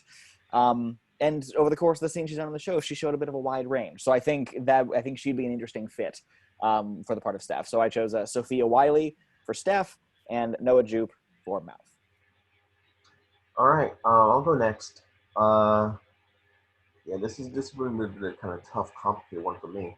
I think more for me is deciding on it was tough deciding on Mouth than it was for Stef. For Stef, I'll start with her first. I'm going to have to go with Kevin's choice for Sophia Wiley as well, because again with Sophia. Oh wait, who chose Sophia Lillis? Sophia Lillis was me. Sophia Oh, Wiley was... okay. So yeah, sorry about that. So Sophia Lillis. So I'm going with Yeah, it's Kaycee's choice for Sophia Wiley. Because with Sophia Lillis, yeah, I'll echo what Logan said. I don't think this is the type of movie that this is the type of movie she do right now in her career path. And on top of that, I think Sophia Wiley has the advantage of Sophia Lillis of doing something that's comedic. I know I haven't seen Nancy Drew. I know that's more a lighthearted movie than it, but still, from what I see from her, Nancy Drew, I just see her. She's just playing the good-natured character. She's just playing the straight good character in Nancy Drew. I don't see really much comedic elements in that. And yeah, I think Sophia Lillis is taking more a dramatic route in her career. I haven't seen what she could do much in comedy because with Stef, I think you need a lot of experience in comedic timing and in improvising and in wit. For Sophia Wiley, she was in the High School Musical show on Disney Plus, and it has kind of that Office, Parks and Rec type of feel to it. It's a premium comedy show for families. So I think Sophia Wiley has that under her belt that she could channel some of that to play Stef. But the hard one for me is deciding on Mouth. Some parts of me wants to go with Noah Jupe. Noah Jupe is amazing young talent. Like Kevin said, he's gonna have a bright future ahead of him. I love him, and he's had an incredible resume for just doing these three profile movies: Honey Boy, Quiet Place, and Ford v Ferrari, and he was good in all three of them. I think it's the age factor that's kind of restraining me from choosing Noah Jupe, because again, when he's sharing scenes with Stef, I mean, he's trying to flirt with Stef, but Stef just sees Mouth as like a little brother. It's kind of weird to her. So, but Noah Jupe and Sophia Wiley to me are close in age, so it won't work that well. So I'm gonna go with Dylan Schaum, because even though I haven't really watched him, him being in a show like that at his age, at that young of an age, just kind of says to me that this kid could probably do almost anything. Like he could, and in a fun environment, as I said on the Goonies, I mean, he's gonna channel. I think a kid like that's gonna channel that. He's just gonna absorb that energy and use it to play along with the cast and play along with the banter. So my choice for Mouth is going to be Dylan Schaum. For Stef is going to be Sophia Wiley. So I think the vote is obvious on Sophia, but if you want to, Erik, you can still comment on her. And also, of course, use your choice for Mouth. All right. Well, not to keep everyone suspense, I might as well start with Mouth. This was a hard choice. Seen Watchmen, seen Honey Boy Wonder, all those films that both of them are in. It is the age thing is why I'm probably won't go with Noah Jupe. From what I've seen, I'm going to go with Dylan. Kaycee's choice. It was after Watchmen, and working with those actors, I think, was just a good advantage. But he was also like, I think it was like he's got like command of the room, that kind of thing, that kind of character. And just kind of like Stef does, why I love both of them so much, why they sync up. I feel like he can command the room because in Watchmen, don't want to get too much into it, but he was like the older brother, but even though they had the adopted parents, he was still like kind of the man of the house in a way, in charge of like the other siblings, keeping an eye on them. And I think he can do that. And he might look a little intense, but for comedy, I think he would actually want to do this because he's like, wait, I get the opportunity to not be as intense as I was on Watchmen. I get the opportunity to like improvise and try fun stuff, work with a script that's got Spielberg's name all over it. I feel like he would jump at the opportunity. Yeah, and I think also because he's younger and who knows when this movie's going to come out. I think Dylan's got a little more time than Noah does when it comes to staying around the age of the kids and also with the character Stef. And if I had to choose for Stef, I'd probably go with Sophia Wiley as well. I do love Sophia Lewis. She was fantastic. But I think she would probably want to go for a bigger role. Maybe Andi. I don't think she'd be right for Andi, but I think she'd want to go for a little bigger. It's just I think if she didn't do Nancy Drew, I feel like, yeah, I would choose her. But doing Nancy Drew and being a lead and also her role, and I'm not okay with this, just she's looking for those much bigger roles. So I think this might be a little too small for her. even though there's no small parts, just big actors. I think that's the term. But I think she would do definitely a good job. But I think Sophia Wiley, you kind of won me over just explaining her character arc on High School Musical, the TV series on Disney Plus. Thank you, Logan. And I think she's played the friend character, and it's just the way you described her arc on that show, how she grew from the mean girl, kind of like most of the characters on Glee. She was the mean girl in the beginning, then becomes everyone's friend. I think she would have even more fun with the character of Stef. And if she can like make that transition, I think she'll have the like power over her life. So I think she would have, in a way, like command over the other characters. Like people look to her. And I think, so that's why I chose Sophia Wiley for Stef. And Dylan, I guess Shambing, I guess that's how you say his name. I looked his name up to be sure. Dylan Shambing for Mouth. All right, so that's reverse. 2 points for Dylan Shambing, 2 points for Sophia Wiley. So that means Dylan Shambing will be our Mouth, and Sophia Wiley will be our Stef. All right, good round, everyone. All right, now, done with that round, let's move on to the next round. Next round, we will focus on the characters of Brand and Andi. Of course, this will be another shared round. These are paired together because, of course, these are the two main sweethearts of the film. Brand is the older brother of main character Mikey, of course, played by Josh Brolin in the original film. He's sort of the big protective brother. Lifts weights, works out, tries to get every chance he gets to impress Andi. And Andi is the kind of the girl next door cheerleader girl of the group. She's not really stuck up as you see most popular girls in school. She's not stuck up. She is nice. She's kind. She is heartwarming. She's sweet. And she kind of shares that mutual affection for Brand as he does for her. So let's go ahead and cast Brand and Andi. Kevin, who are your choices for Brand and Andi? All right, so I've been talking about it a little bit earlier. My choice for Brand is Asher Angel, who played the main character before he turns into Zachary Levi in Shazam. He's also been in some Disney shows like Andy Mack. I don't watch that. I'm an adult. But there's a lot of things he's been going into. And I think Shazam is the one I'm going to focus most on because I think that role showed a lot of his emotional range as well as him being kind of a support system for the rest of the kids in the foster care of that family. I feel like that is a role that Brand is pretty much going to have to be. He's going to have to be the support system for Mikey when their parents aren't there. And I also feel like he can play, I don't want to say the straight man because Brand is an interesting character in himself, but I also just see a lot of young Josh Brolin when I see Asher Angel in Shazam, especially when I'm comparing young Josh Brolin within the movie Goonies. And I just felt it was a good fit.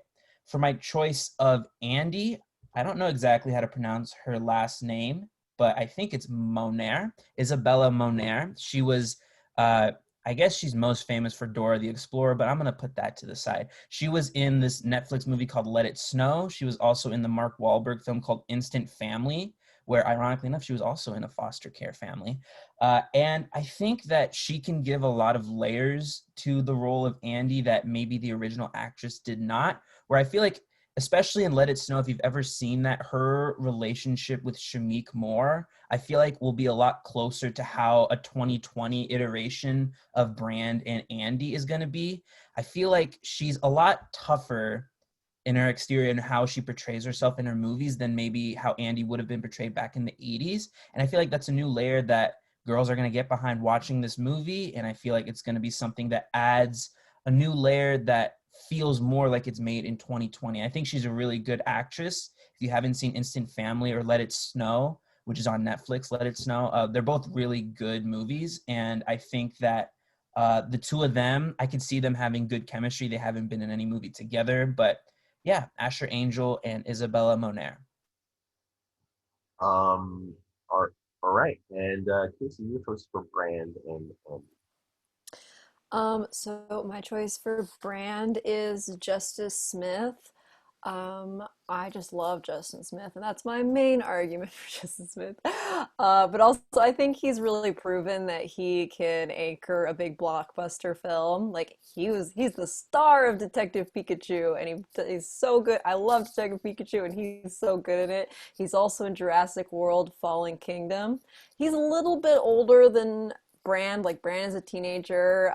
Justin Smith is in his early 20s, but Justin Smith looks pretty young, and he was convincingly playing teenagers in a movie that just came out this year. I don't know if any of you saw this. I don't recommend watching it, but it's on Netflix. It's called All the Bright Places.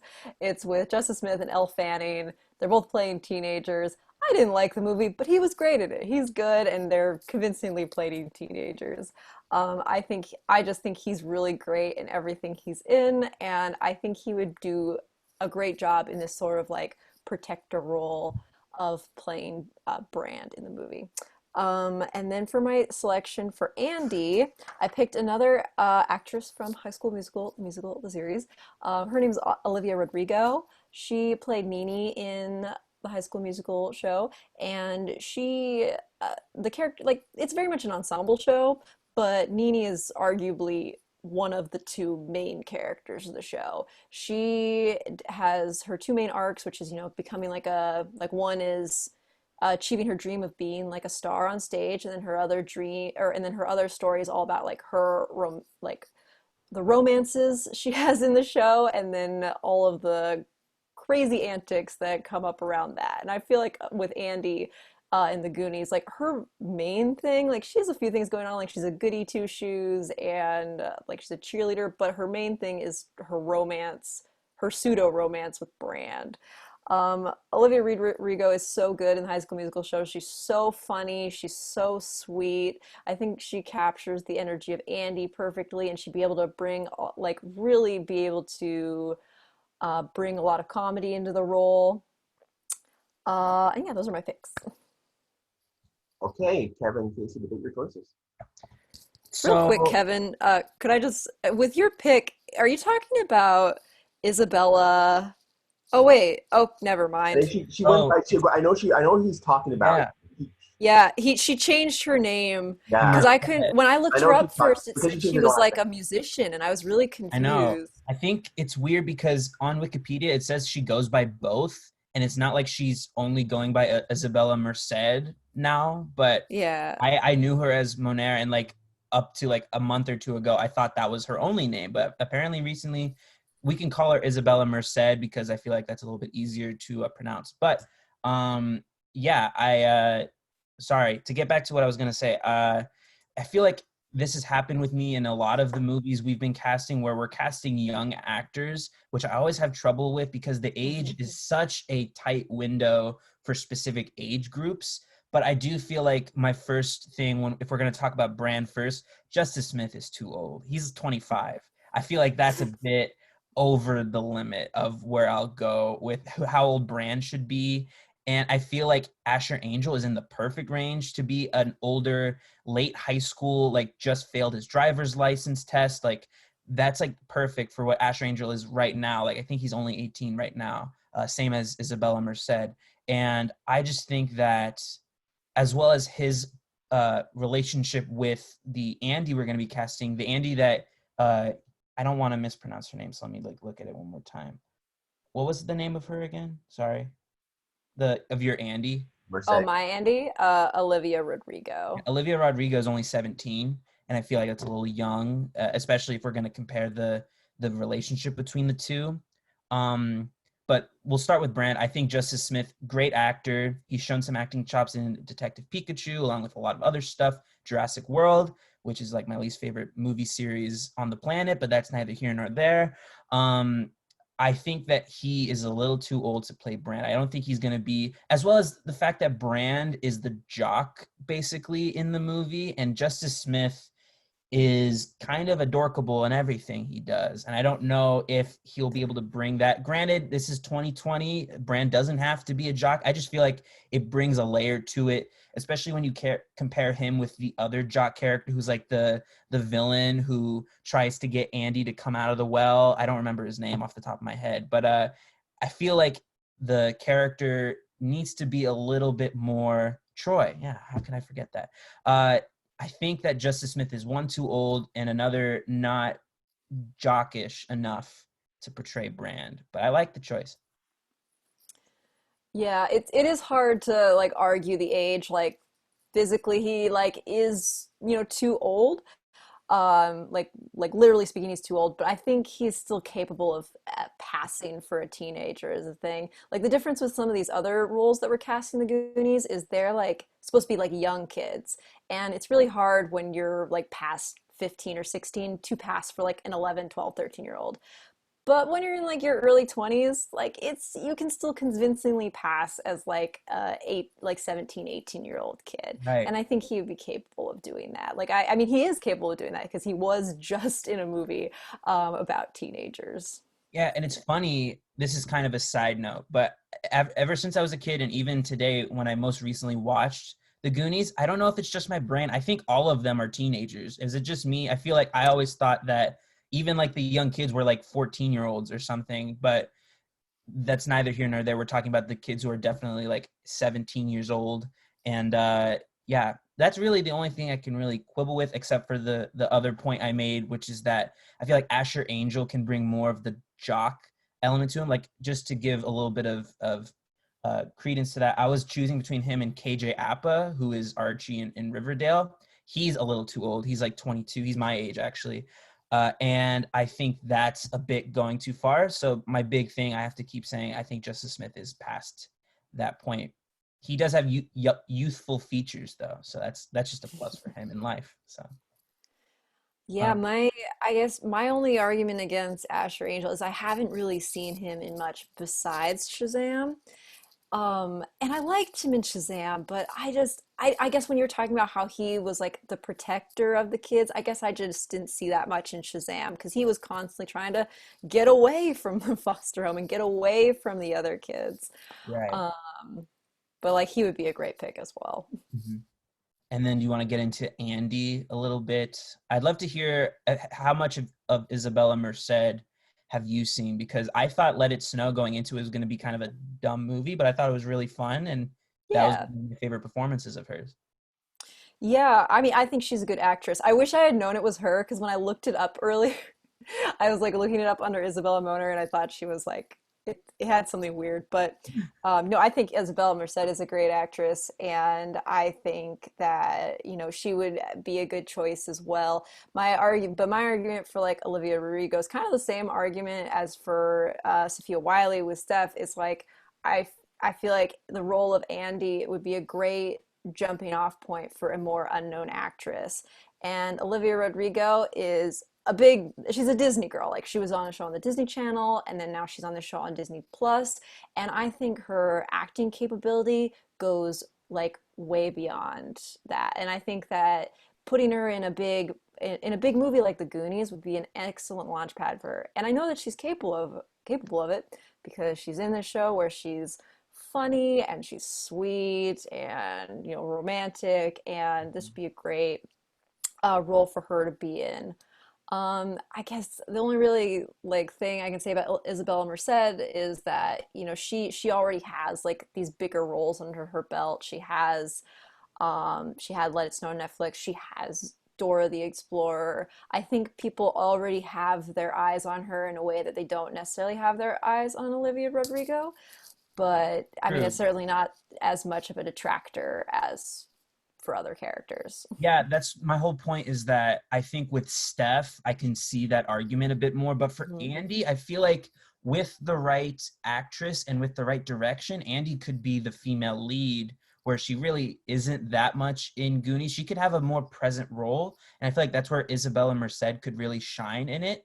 And I feel like another reason that you might think that she wouldn't fit is that she's a little bit more cold in some of her movies, and she's a little bit more like, she has a sharp tongue in some of her movies. She can be like a bit like harsh, but I feel like that could give a whole new layer, like I've already been saying, to the character of Andi, where she can also be soft and sweet. Like she's soft and sweet with her younger siblings in Instant Family. And then in Let It Snow, she softens up and warms up to Shameik Moore's character in their relationship. And what I saw between her and Shameik Moore which is like the first time I ever saw her in like a romantic lead kind of role. I see a lot of that kind of stuff between Andi and Brand's chemistry in the Goonies. So yeah, and I think that what you're saying about giving a new actress like a jumping off point, you can also go the exact opposite and say you could just make the character a little bit more interesting and dynamic so that a bigger actress would want to play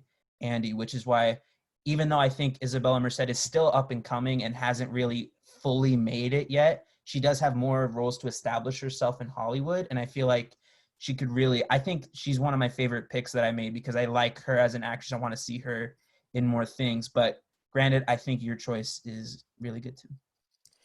Yeah, I guess all I can say to end it is I don't know how I feel about like Dora the Explorer being afraid to explore.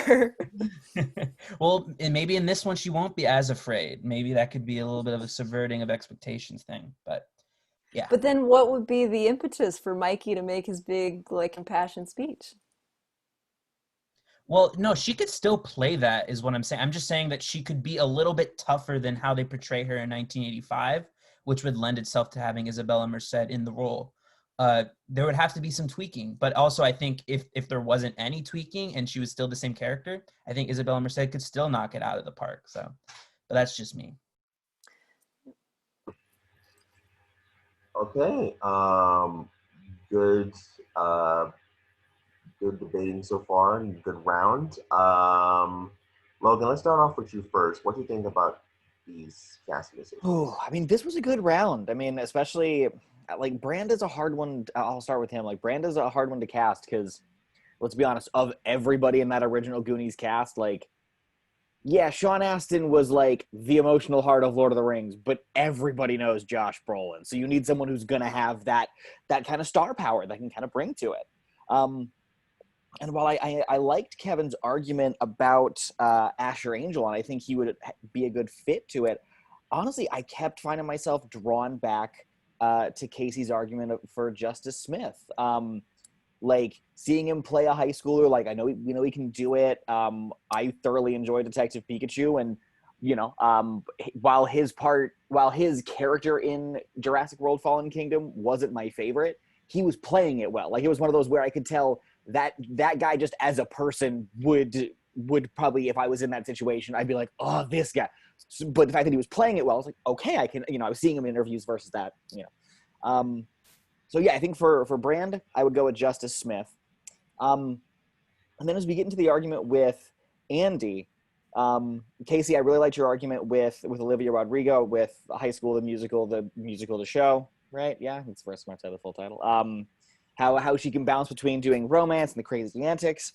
But what I kept coming back to was Kevin's argument with Isabella, how she could add that kind of extra layer to it. Honestly, it was kind of funny that Kaycee, that you said in your argument, was like, well, I don't know if I like that Dora is afraid to explore. And in my head, I was like, oh, that'd be hilarious. Are you kidding? I'd go in being like, she's got this because she's Dora. And then she's like, ah! I'm like, oh, okay. Like, for me, at least, it would be an extra little laugh. And I would kind of, you know, I'd be in it in that moment.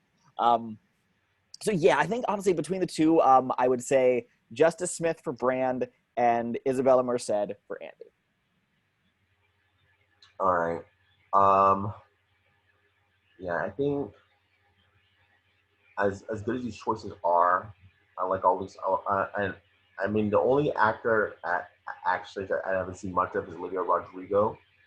But funny enough, I think Olivia Rodrigo would be my choice over Isabella Merced for Andi. And here's why. I think Isabella Merced, even though she did something like Dora, which you can see more of her talents in comedy with that,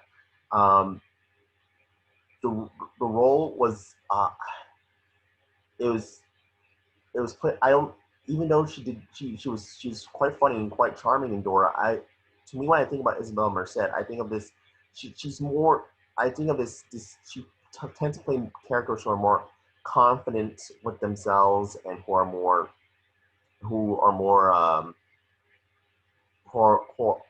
like the type of characters who don't take crap from anyone. Who are characters who are not pushovers. I think of her like characters like in even though it's not that good of a movie, Sicario 2, Day of Soldado, when she was in that. And of course, again, not a good movie, but Transformers: The Last Night. I mean, yeah, it's a bad Michael Bay Transformers movie, but she herself was solid in it because she's a solid actress. She could take what she has to work with and do it her own. And think about her character from Instant Family. Again, someone who's no nonsense, someone who is trying to see through Mark Wahlberg and Rose Byrne, trying to see through the fakeness and all that stuff, and who had insecurities about opening up. I see Isabella Merced more as sort of those serious type of characters, whereas Olivia Rodrigo, even though I haven't seen the High School Musical show, if I'm not mistaken, her character is the one who's basically playing Gabriella in the production, right?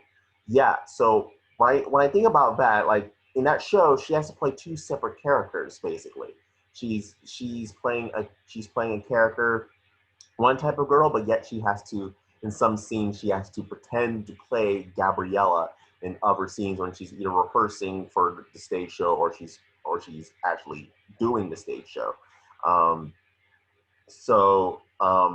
With that, and then if she could play someone like a Gabriella type of character, like in High School Musical, then and that's kind of pretty much what Andi kind of is, and this sweetheart of a character who has this soft exterior, who kind of forced to go into danger, but will do what she has to do in order to protect her friends, in order to stay with her friends and keep them safe. So my choice for Andi is to be Kaycee's choice for Olivia Rodrigo. As for Brand, I'm gonna agree with Kevin. I think Justin Smith is kind of too old for the role, even though he's a good actress. And again, we just casted him in our Jumanji episode for one of the roles. And I like him in Detective Pikachu. And yeah, not a fan of Jurassic World Fallen Kingdom. Also not a fan of his character in the film. But again, what he was told to do, he did a good job. He played a really annoying character, and he was very good at being really annoying. And we see him. His career just going further and further, and he's just go up and up and up. But with Asher Angel, I think again, even though it's only one big movie I've seen him in, and it's obviously Shazam. I think about his character, his Billy Bastion character in Shazam, how he's this character. He's a good kid. He has a good heart. He's good natured. How else would he get the powers of Shazam? But he has insecurities about himself. He has doubts. He's a bit reluctant to be with his family, and that's what Brand kind of is. He's caring, he's protective of his brother, but again, he's kind of reluctant.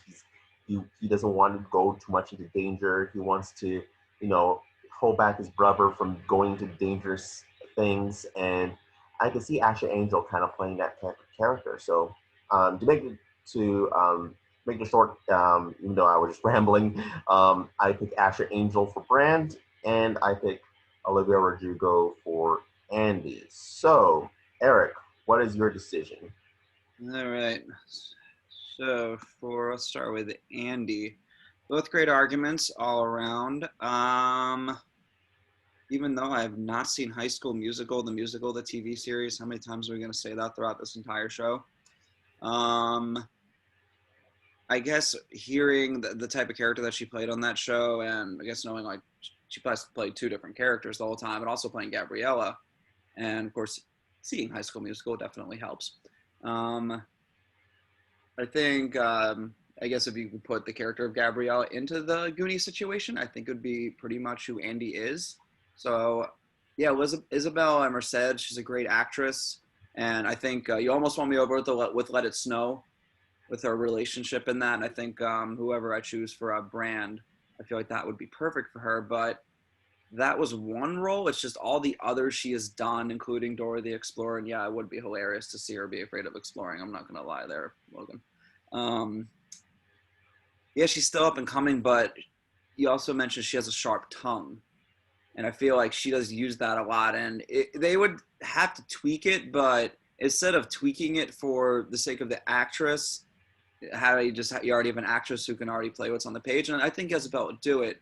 But with the roles that she's been doing lately, I feel like she's choosing more of the sharp tongue, and it would save them time on rewrites. And the way Olivia Rodrigo was explained by you, Kaycee, you want me over with her. So Olivia Rodrigo is Andi for me. Now for Brand.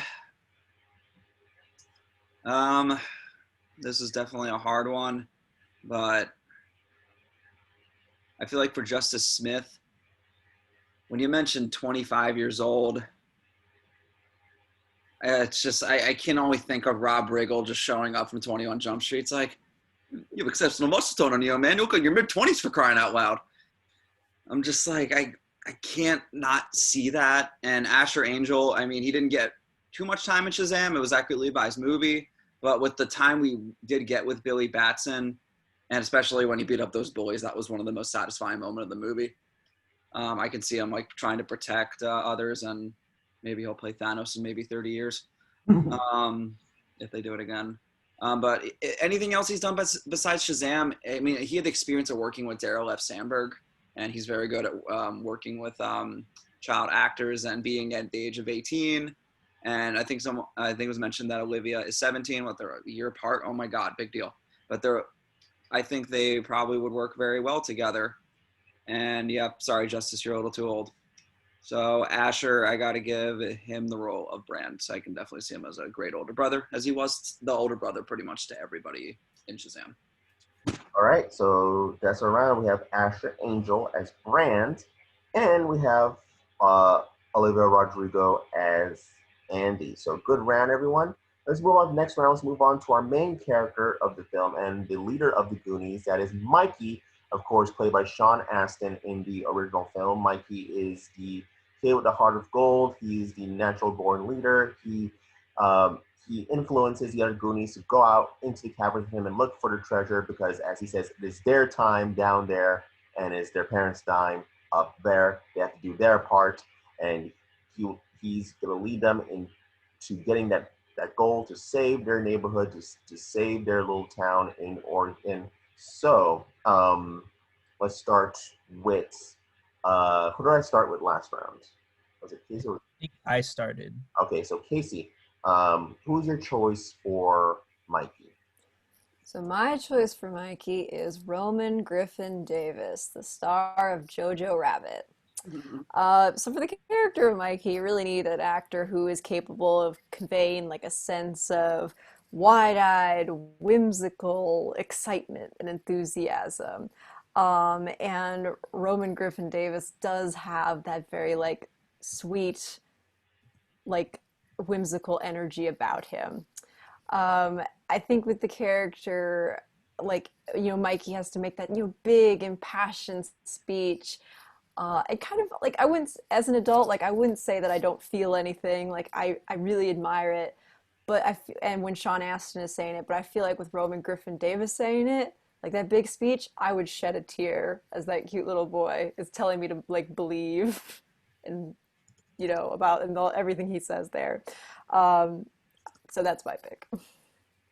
Kevin, who's your choice for Mikey? Man, among child actors, this might be the Clash of the Titans because I'm going with Jacob Tremblay.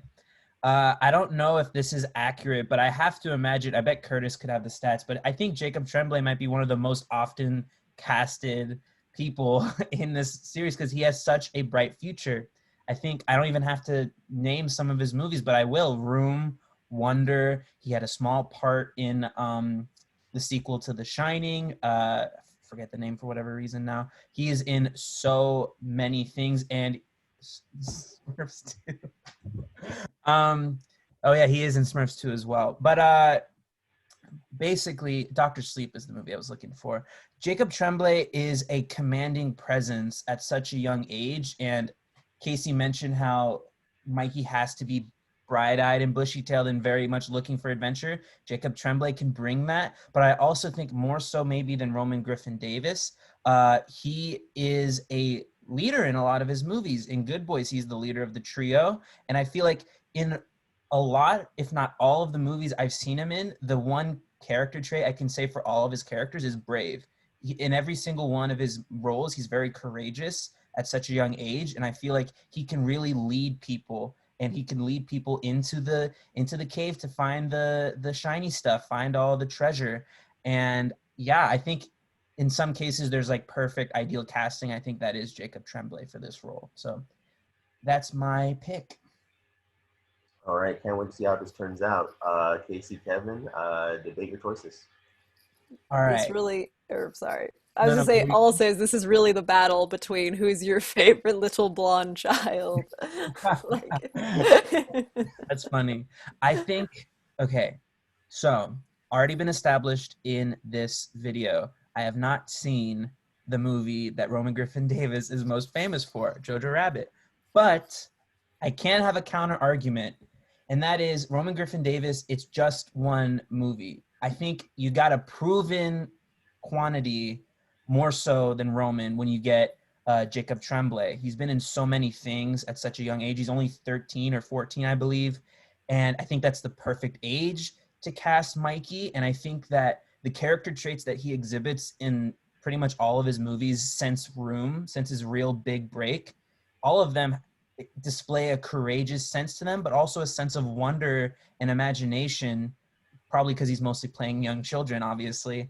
And I think he is the cream of the crop when it comes to child actors. Obviously, he nearly was nominated for an Academy Award for Room. He was nominated for many awards for that film. And when it comes down to comparisons between him and Sean Astin, I feel like there could be the criticism that Jacob Tremblay looks very small and very young, and maybe that would be a deterrent from casting him. But I feel like if we give him just a little bit of time, he'll start to grow. Maybe his voice will start to be changing. And to cast him now to be Mikey, the young, a little bit naive but adolescent dreamer that Mikey is, I feel like it's perfect. And the only real thing I can say against Roman is that it's just one movie. You know, Jojo Rabbit, like we've already been over, haven't seen it. However, if you're going to cast based on how Hollywood would cast things, I feel like you have a sure thing in Jacob Tremblay, whereas you have an unproven quantity when it comes to Roman because it's just one movie. That's really the only argument I can say against your choice. and that's a fair argument. But the thing about Roman Griffin Davis is he's not, new to the world of film necessarily. His mother is a writer and director, and his dad is a cinematographer. So he's been growing up around films and like the movie industry his whole life. So his first movie is Jojo Rabbit, but in that film he is so good.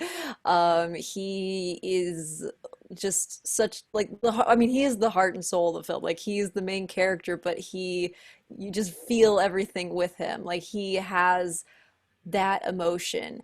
And like the scene with, I'm not going to spoil it for you, Kevin, but the scene with the feet, the shoes, oh, that got me, like in the theater. That really got me. Oh gosh. But and with Jacob Tremblay, my only argument, really, again, this is the battle of two precocious child actors. They're both great. Clash of the Jacob Titans. Tremblay, like, my argument is that he has been in a bunch of stuff already. He, like, has been in so many roles, and he has like been in big movies. Like he's never gonna have a hard time if he keeps acting the way he is. He's never gonna have a hard time finding a job. And I think this is a great movie for Roman Griffin Davis to be in. Like if he's gonna start in Jojo Rabbit, I would love if his second film was as big as the Goonies. Like if it's that, like I guess I don't know how long Archie Yates has been acting, but it's really cool that he went from Jojo Rabbit to a Home Alone film. And it'd be awesome if Roman Griffin Davis could do the same thing. I would counter by saying that, that argument's come up before in this video where you were talking about giving someone newer to Hollywood a chance to shine. And I feel like when it comes to Mikey especially, I feel like a studio shouldn't necessarily be so easy to just like, you know what, let's give it to the new guy. I feel like they should give a bit more of a veteran. And it's so weird to call Jacob Tremblay a veteran of anything, but he's a veteran actor at this point. Room was like 5 or 6 years ago. He's been acting Up a Storm and everything. And I think the role that really sealed it for me to pick Jacob for the role of Mikey is Wonder, believe it or not. Because I feel like in Wonder, the character's circumstances where he has the dysmorphia in his face, I feel like that character, more so than any other's character, which is saying a lot because he's brave and courageous in a lot of his roles, he has to stand up to very insurmountable odds, which in the movie Goonies, they have very insurmountable odds. They only have a day to make the money, and he has to lead this whole gang of misfits, the Goonies, to find the treasure. And I just feel like Jacob Tremblay can pull that off already, and it's been proven in several different editions of that character.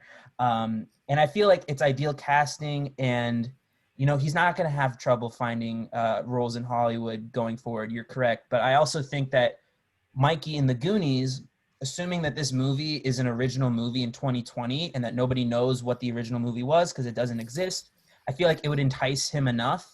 And I feel like the people casting the movie would be like, oh, Jacob Tremblay wants to be Mikey? Let's do it. So not only is it the most ideal, but I feel like it's actually the most accurate to, if they ever actually made a remake of the Goonies, it would be Jacob Tremblay probably that plays Mikey. So Yeah, I feel like realistically, if they were making this movie, it would probably actually be Jacob Tremblay and Roman Griffin Davis like head to head, and then one of them would get the lead role, and then the other would just also be in the movie. Like they're two of the biggest child actors, working in Hollywood. Like even though Roman Griffin Davis has only been in the one movie, like I have no doubt he's going to be in many more.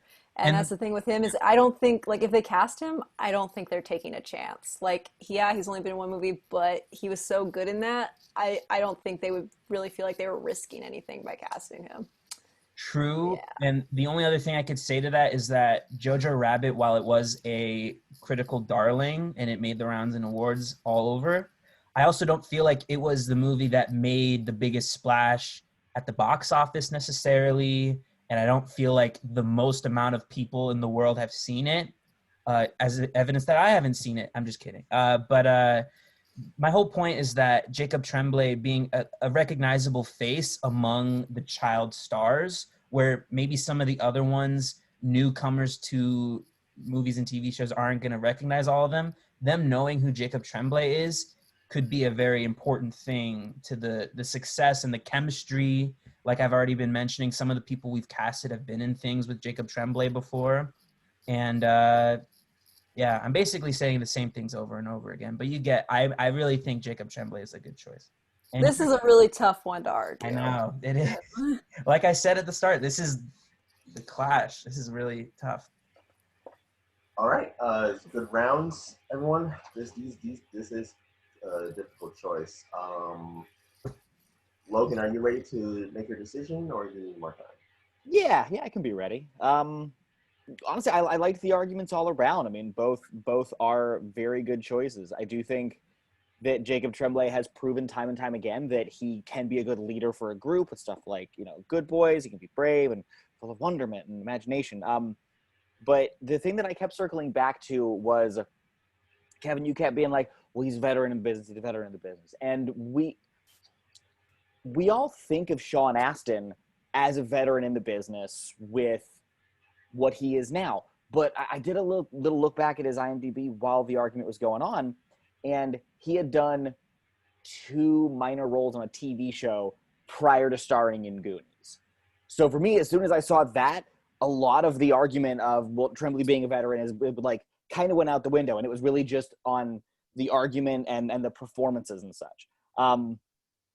And honestly, there's a lot of the arguments that I really liked that Kaycee made with Roman Griffin Davis. I think he's got a lot of the aspects to the character of Mikey that I would really enjoy. I think you're right that going from something like Jojo Rabbit to something like Goonies would be a good logical step for him in his career at this point.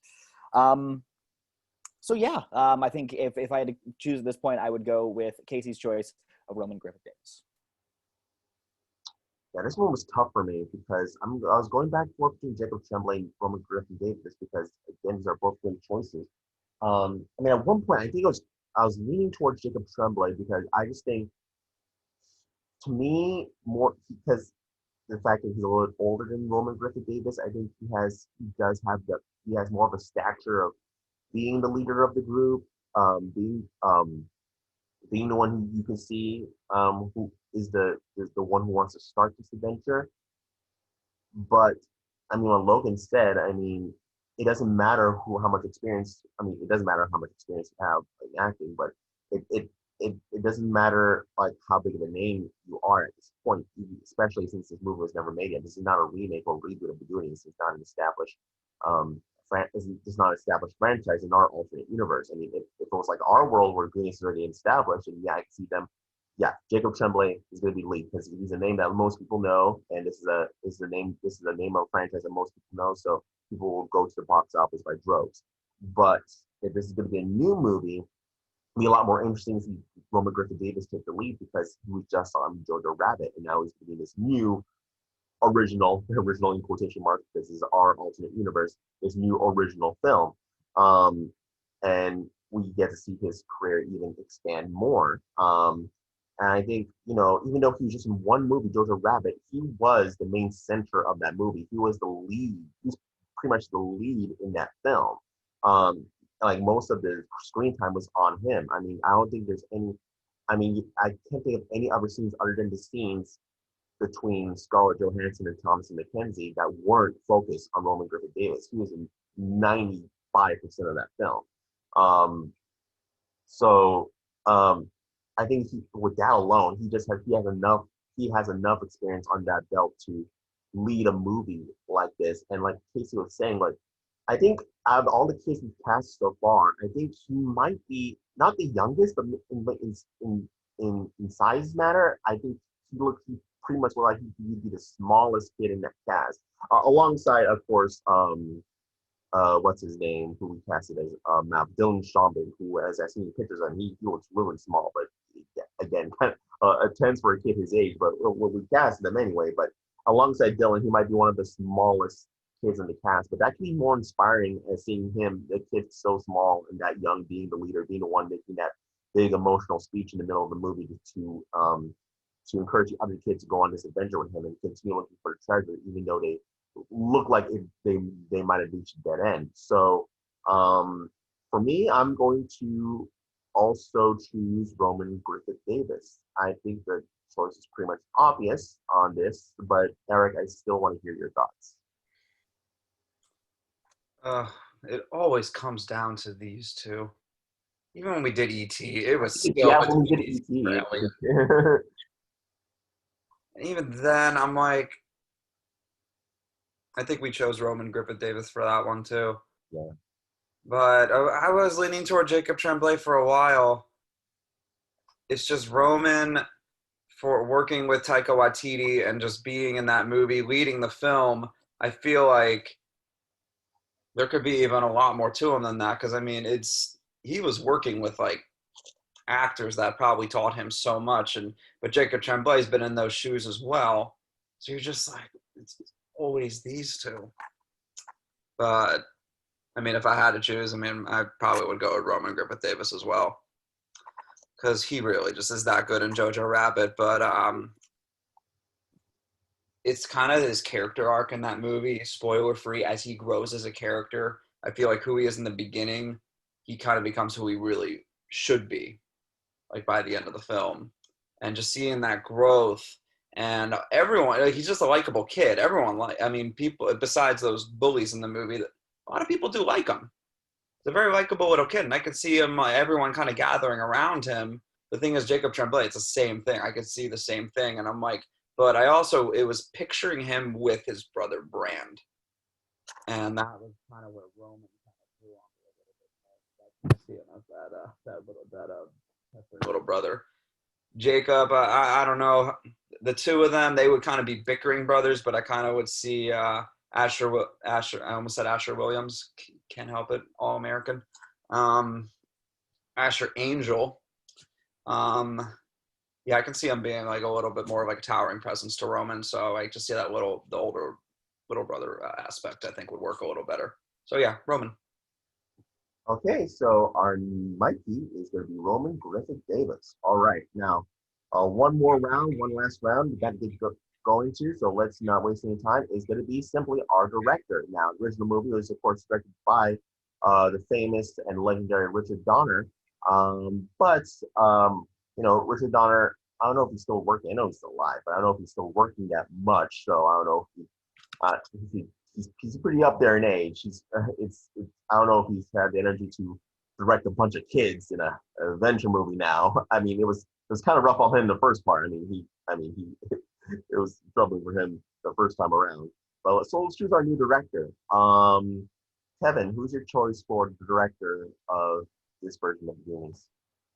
My choice is J.J. Abrams. I feel like it was a no-brainer to me. The movie Super 8 felt like Goonies with aliens.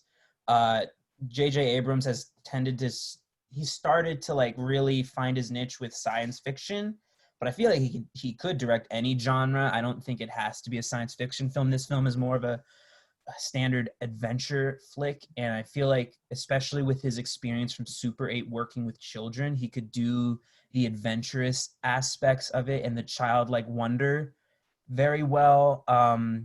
And even just with like the Star Trek franchise and the Star Wars franchise, he does adventure incredibly well, and Goonies is one of the best adventure films of all time. And if it weren't to have been made in the 80s and it had to be made today, I would not want anyone else touching it except J.J. Abrams. I love J.J. Abrams personally, and yeah, that's my choice. And how about you, Kaycee? Your choice for the director? So my choice for director is Ari Aster, director of Hereditary and Midsummer.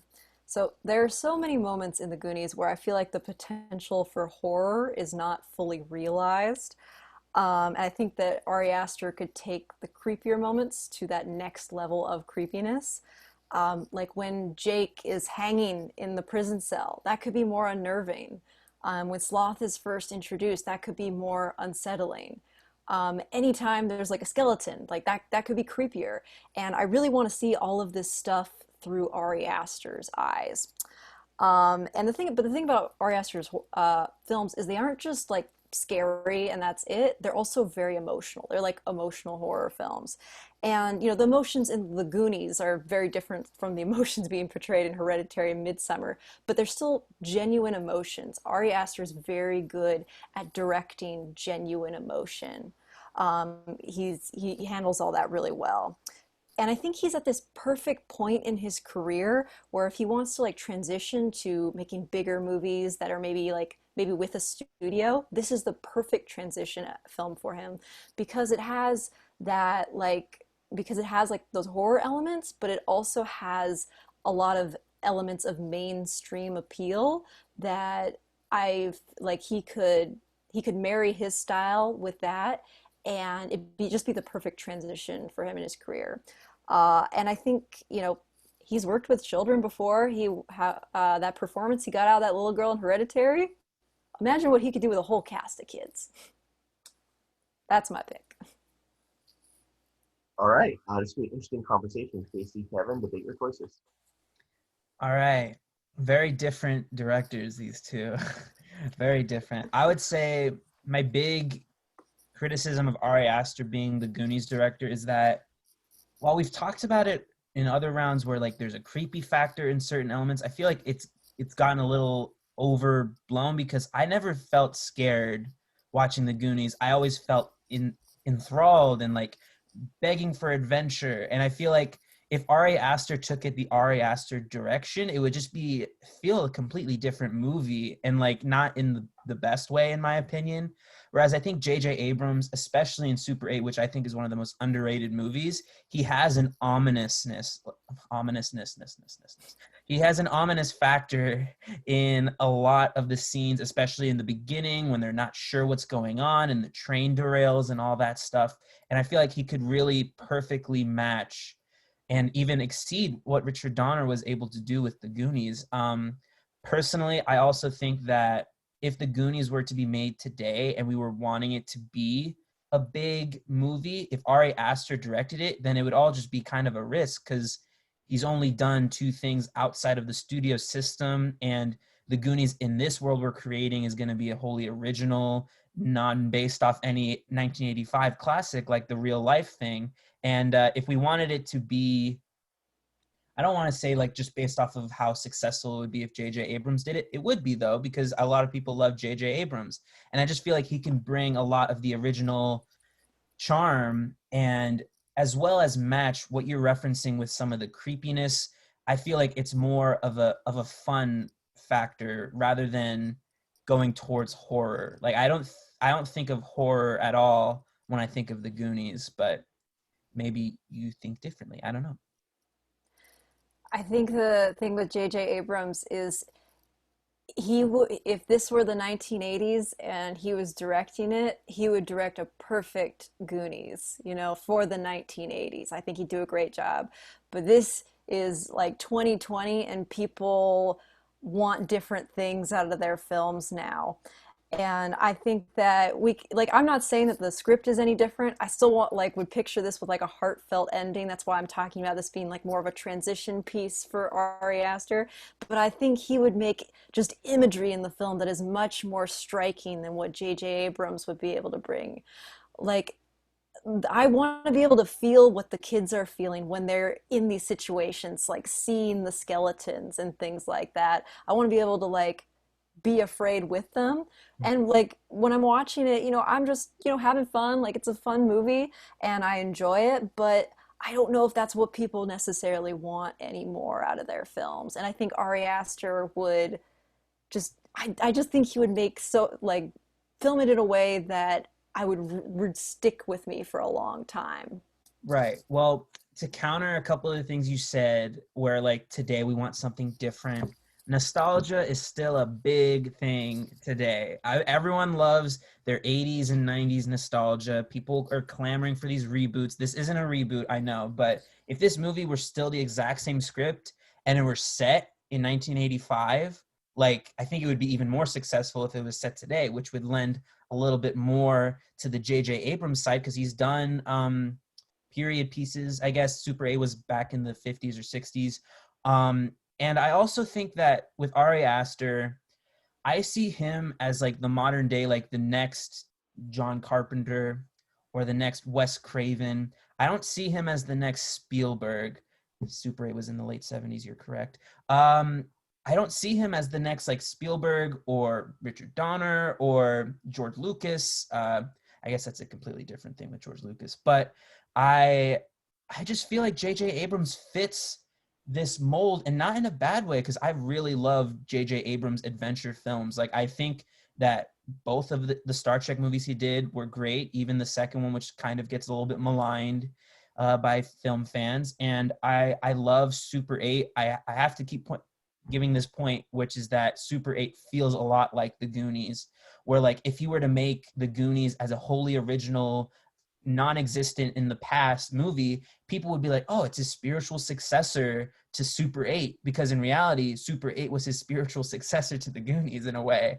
And I love his work, and I think that he can really get some great performances from child actors. I don't deny that Ari Aster can too, because he has before. I just think that the creepy factor and some of you wanting to be scared with the kids, I'm never really scared with the kids. I'm more ooh, what's going to happen? Oh my God, danger. But not in a way where it's oh my God, I might actually die right now. More so where it's ooh, how do we get out of this pickle or out of this jam? And I feel like J.J. Abrams can bring more of that to the forefront, where I think Ari Aster would make it too different of a movie, if I'm being honest. And maybe that's what 2020 audiences would want. But I also think that the nostalgia factor ties it a little bit more into J.J. Abrams being the director. So. Yeah, I think J.J. Abrams. I can talk. I love J.J. Abrams. I love what he does. I love The Force Awakens. I even love The Rise of Skywalker, and I enjoy his Star Trek films, and I like Super 8. But the reason you keep pointing back to Super 8, one of the reasons, at least, I think, is because that's the only original movie J.J. Abrams has ever directed. Most of the stuff he's done is franchises. They bring him in to direct franchise movies well, and he does a great job. He also did Cloverfield, he didn't direct it. He wrote. That was Matt Reeves directed it. Oh, well, he was a part of the production of it. Yeah, he's produced a ton of stuff. He's produced like 100 things. It's crazy. Yeah, and he produced Lost. I forgot. Yeah. And he directed the first couple episodes of Lost as well. So I mean, he's a great director. But Ari Aster is just like, I mean, he's only done 2 movies and like many short films, but like his stuff is always wholly original, and he's able to. And I do like, we're talking about how like people are clamoring for nostalgia, clamoring for reboots. I'm not sure if they are as much anymore. I think people are actually kind of really getting tired. Like people in the film world were getting tired of reboots like 5-10 years ago, but now I feel like the public is as well. Like Mulan is tanking. I think people are I mean, there's a lot of reasons why people are feeling fatigued right now. But I think in terms of movies, I think people are getting a little tired of reboots. But again, this is supposed to be like a wholly original, like Goonies. So right, and it still connects to the nostalgia to the 80s and 90s that people would be feeling, even if there were original movies about that period. So, and I was gonna ask, this is unrelated to what we're doing, but do you prefer Midsummer or Hereditary? I was gonna ask you. Ooh, I mean, I love them both, but I love Midsummer. That's probably one of my favorite movies of all time. Yeah, I like Midsummer too. Yeah, but great films. Yeah, I think this is one of those categories where we just went in 2 very different directions with our pick, which I don't think we were doing most of the time. Most of our picks were like pretty similar actors, but this is like very, very different, different vibes. I agree. All right. Yeah, as Kaycee said, yeah, like these actors couldn't be any more. They couldn't be any more different.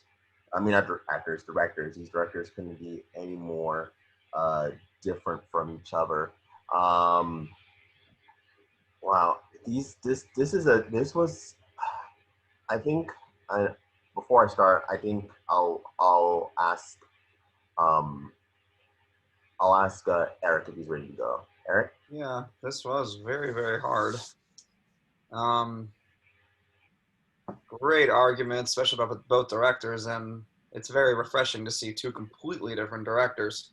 Because I was like kind of thinking of other directors, like J.J. Abrams, I had a feeling would be a choice, but I'm like, who else would fit? But I was not expecting Ari Aster, and that just really made me think. Especially when you say the potential for horror, there are some scary moments in the Goonies. Especially when Mikey's like getting very close to seeing Sloth for the first time. I feel like Aster would really definitely make that terrifying. All those scenes with the skeletons, and it would be a different movie. My biggest issue with him is that he's written both of those previous movies that he's done, and just like I don't know if he would take on someone else's script. And of course, being a studio system, I don't know how he would be. It's kind I think we talked about that in a few of our other episodes, like certain directors, like kind of going from doing independent work and then going to the big studio. It's like if they had done one, I would have been like, yes, they would do a great job. But J.J. Abrams, Kevin, I think you said it, Super 8 is the literal resume for the Goonies. It is, and I feel like Steven Spielberg meets Stephen King. But this is like all Spielberg, and the one thing about Super 8 that was so good was the kids' performances. He just brought 110% out of all those actors. All the adults were fantastic, and I think he would just really. I think he also directs really good villains, so I think he would get a lot out of his actor, especially the Fratellis, like Bill Burr. He's gonna be amazing. Working with J.J. Abrams, and just looking at the rest of this cast. Margot, he would definitely do a great job. But the leads, I think he would get another amazing performance out of Roman Griffith Davis. But it's the adventure. I think the sense of wonder that J.J. is so good at. And Kevin, I thought you did a great job with that argument. So I'm choosing J.J. Abrams.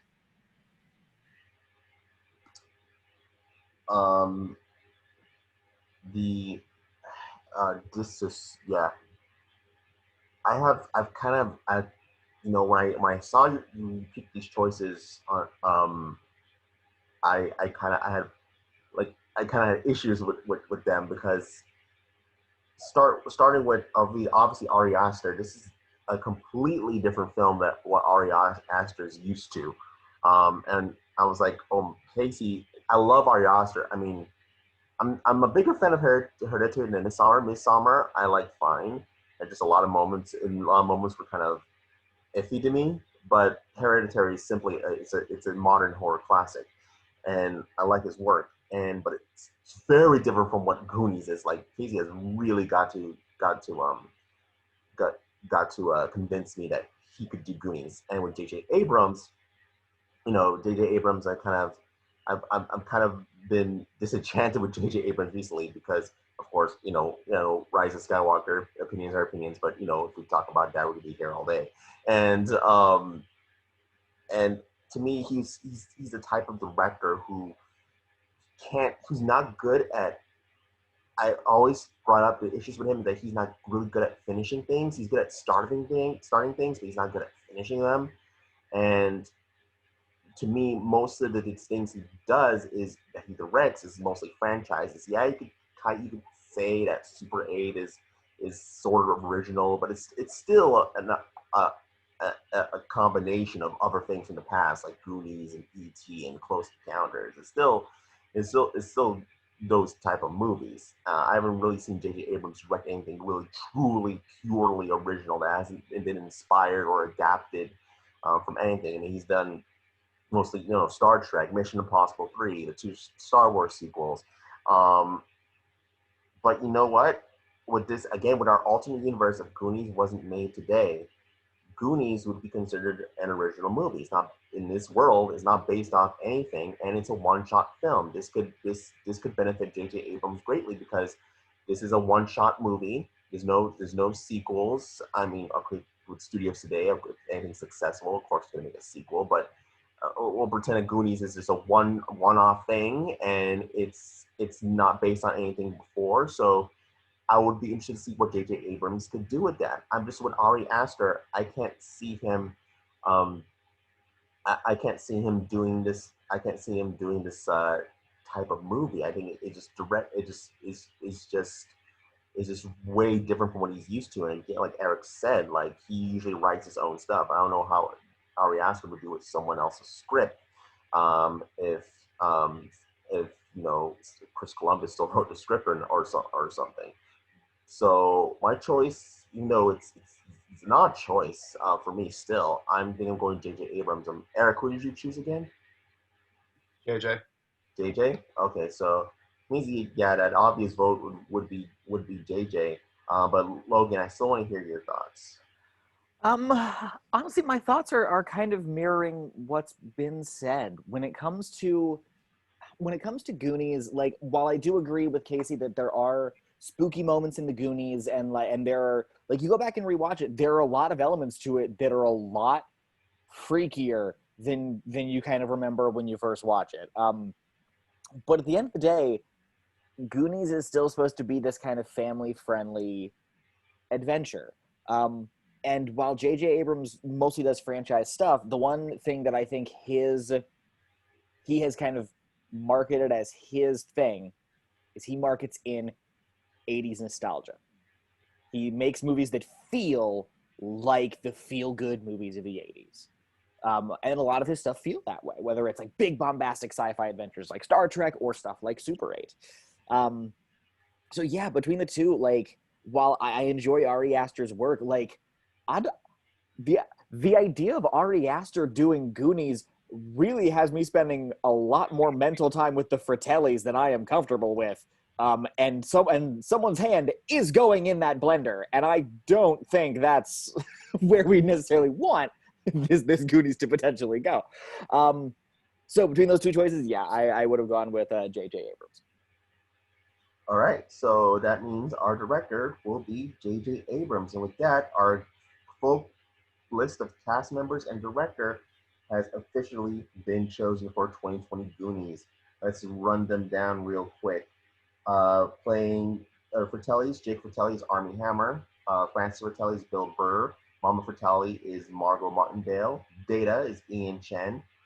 Chunk, Keith L. Williams. Playing Stef is Sophia Wiley. Playing Mouth is Dylan Shambing. Playing Andi is Olivia Rodrigo. Playing Brand is Asha Angel. Playing Mikey, Roman Griffith Davis. And our director is J.J. Abrams.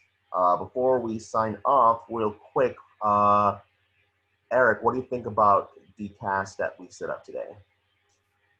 Honestly, I would go see this movie in a heartbeat, knowing that J.J. Abrams is not doing a franchise, knowing that he's doing something like Super 8 again, because I'm like, I want it after Super 8. I mean, I love the movie. Wasn't the biggest fan of the ending, but I did love the movie up until aliens got to go home. Like, you lost me, but it was a really well done movie. I think like this movie is like complete, and he would get amazing performances out of every actor.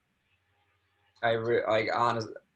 I'm just like the one person I think he is just going to really get an amazing performance out of is the Mama Fratelli. I think Margot Martindale is just going to be fantastic working under J.J. Abrams. But Roman's probably might as well get his Oscar speech ready because I think he got robbed of one for Jojo Rabbit, and I think might be a good opportunity for him. And I think seeing like Asher Angel and getting to know who Olivia Rodrigo is and convincing me to watch High School Musical, the TV series. I think I should watch it, right? I think everyone did a great job casting this, and yeah, just the Fratellis are perfect, all the Goonies, everybody, and we'll see how many other actors they can get in there because I'm kind of like, who would be Sloth? But anyone. I don't know. Probably Tim Tebow. I don't know. I said before we started it should be J.J. Watt, the defensive end for the Houston Texans. He's funny, and he was on SNL. He has acting chops. So. Oh no! Maybe Rob Gronkowski. Oh my, yeah, that's maybe a good him. choice. Maybe him. Kaycee, what do you think about the list that we set up? A great cast. I would be very excited to watch these movies. I'm very I mean, it was tough choices all around. I think no matter who we would have gone with the picks we selected, like it would end up with a great cast. And yeah, it'd be really fun. I mean, normally I'm not on board for movies to be remade, but I would be down for a Goonies remake. I think it'd be cool. I think it'd be fun. How about Kevin?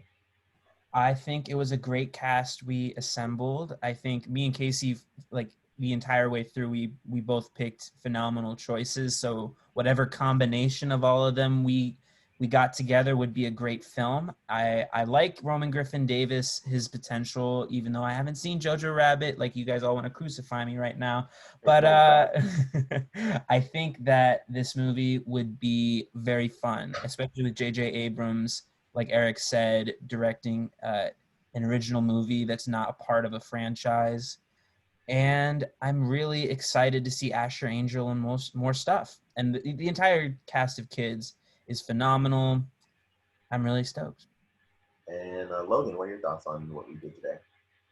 Honestly, I really like the cast that we've built. Like, there's something to be said for the Goonies about, like we talked at the beginning about how it is a true ensemble feature. And looking at the cast we've assembled, like, this feels like a fun ensemble. This feels like a group that would work really well together, would have a fun dynamic, and would play off of each other well. So yeah, I think we made a really good pick for kind of putting these people together. And yeah, I would see this movie in a heartbeat. Like it's yeah, it's a very fun cast that got put together. That. Yeah, this is an interesting set of actors, all from different backgrounds, pretty diverse set of cast members, I should say, as well. And seeing Roman Griffin Davis in another lead role will get me excited after what he's seen him do in Jojo Rabbit, obviously, and with J.J. Abrams directing. I mean, yeah, as I said before, I'm a little bit disenchanted with J.J. Abrams at the moment, but with this being a movie, let's say in this world, is totally original, not based off anything, it's a one-shot film. It's like, okay, I'll give JJ a chance with this one. Let's see what he could do. And, maybe we should we'll expect more lens flares in this one too as well. Obviously. But yeah, I would pretty much I love the casting that was set up here and what we decided on. So again, another recap. Going through our cast again, we have Armie Hammer's Jake Fratelli, Bill Burr as Francis Fratelli, Margot Martindale as Mama Fratelli, Ian Chen as Dida, Keith L. Williams as Chunk, Sophia Wiley as Stef, Dylan Schomburg as Mouth, Olivia Rodrigo as Andi, Asher Angel as Brand, Roman Griffith Davis as Mikey, and J.J. Abrams being the director. Before we sign off, I thank everyone who was part of this episode. I thank Kevin, Logan, Kaycee, and Erik for being a part of this. And thank you all for watching. Again, subscribe to the Curtis the Cinemaniac YouTube channel, like the video, hit notifications, see when new videos come up, and we'll see you next time in the next video and the next Cast of the Future. And I believe next week's episode is going to be on the Karate Kid, so that's going to be a lot of fun to do. So until next time, everyone, and thanks for watching.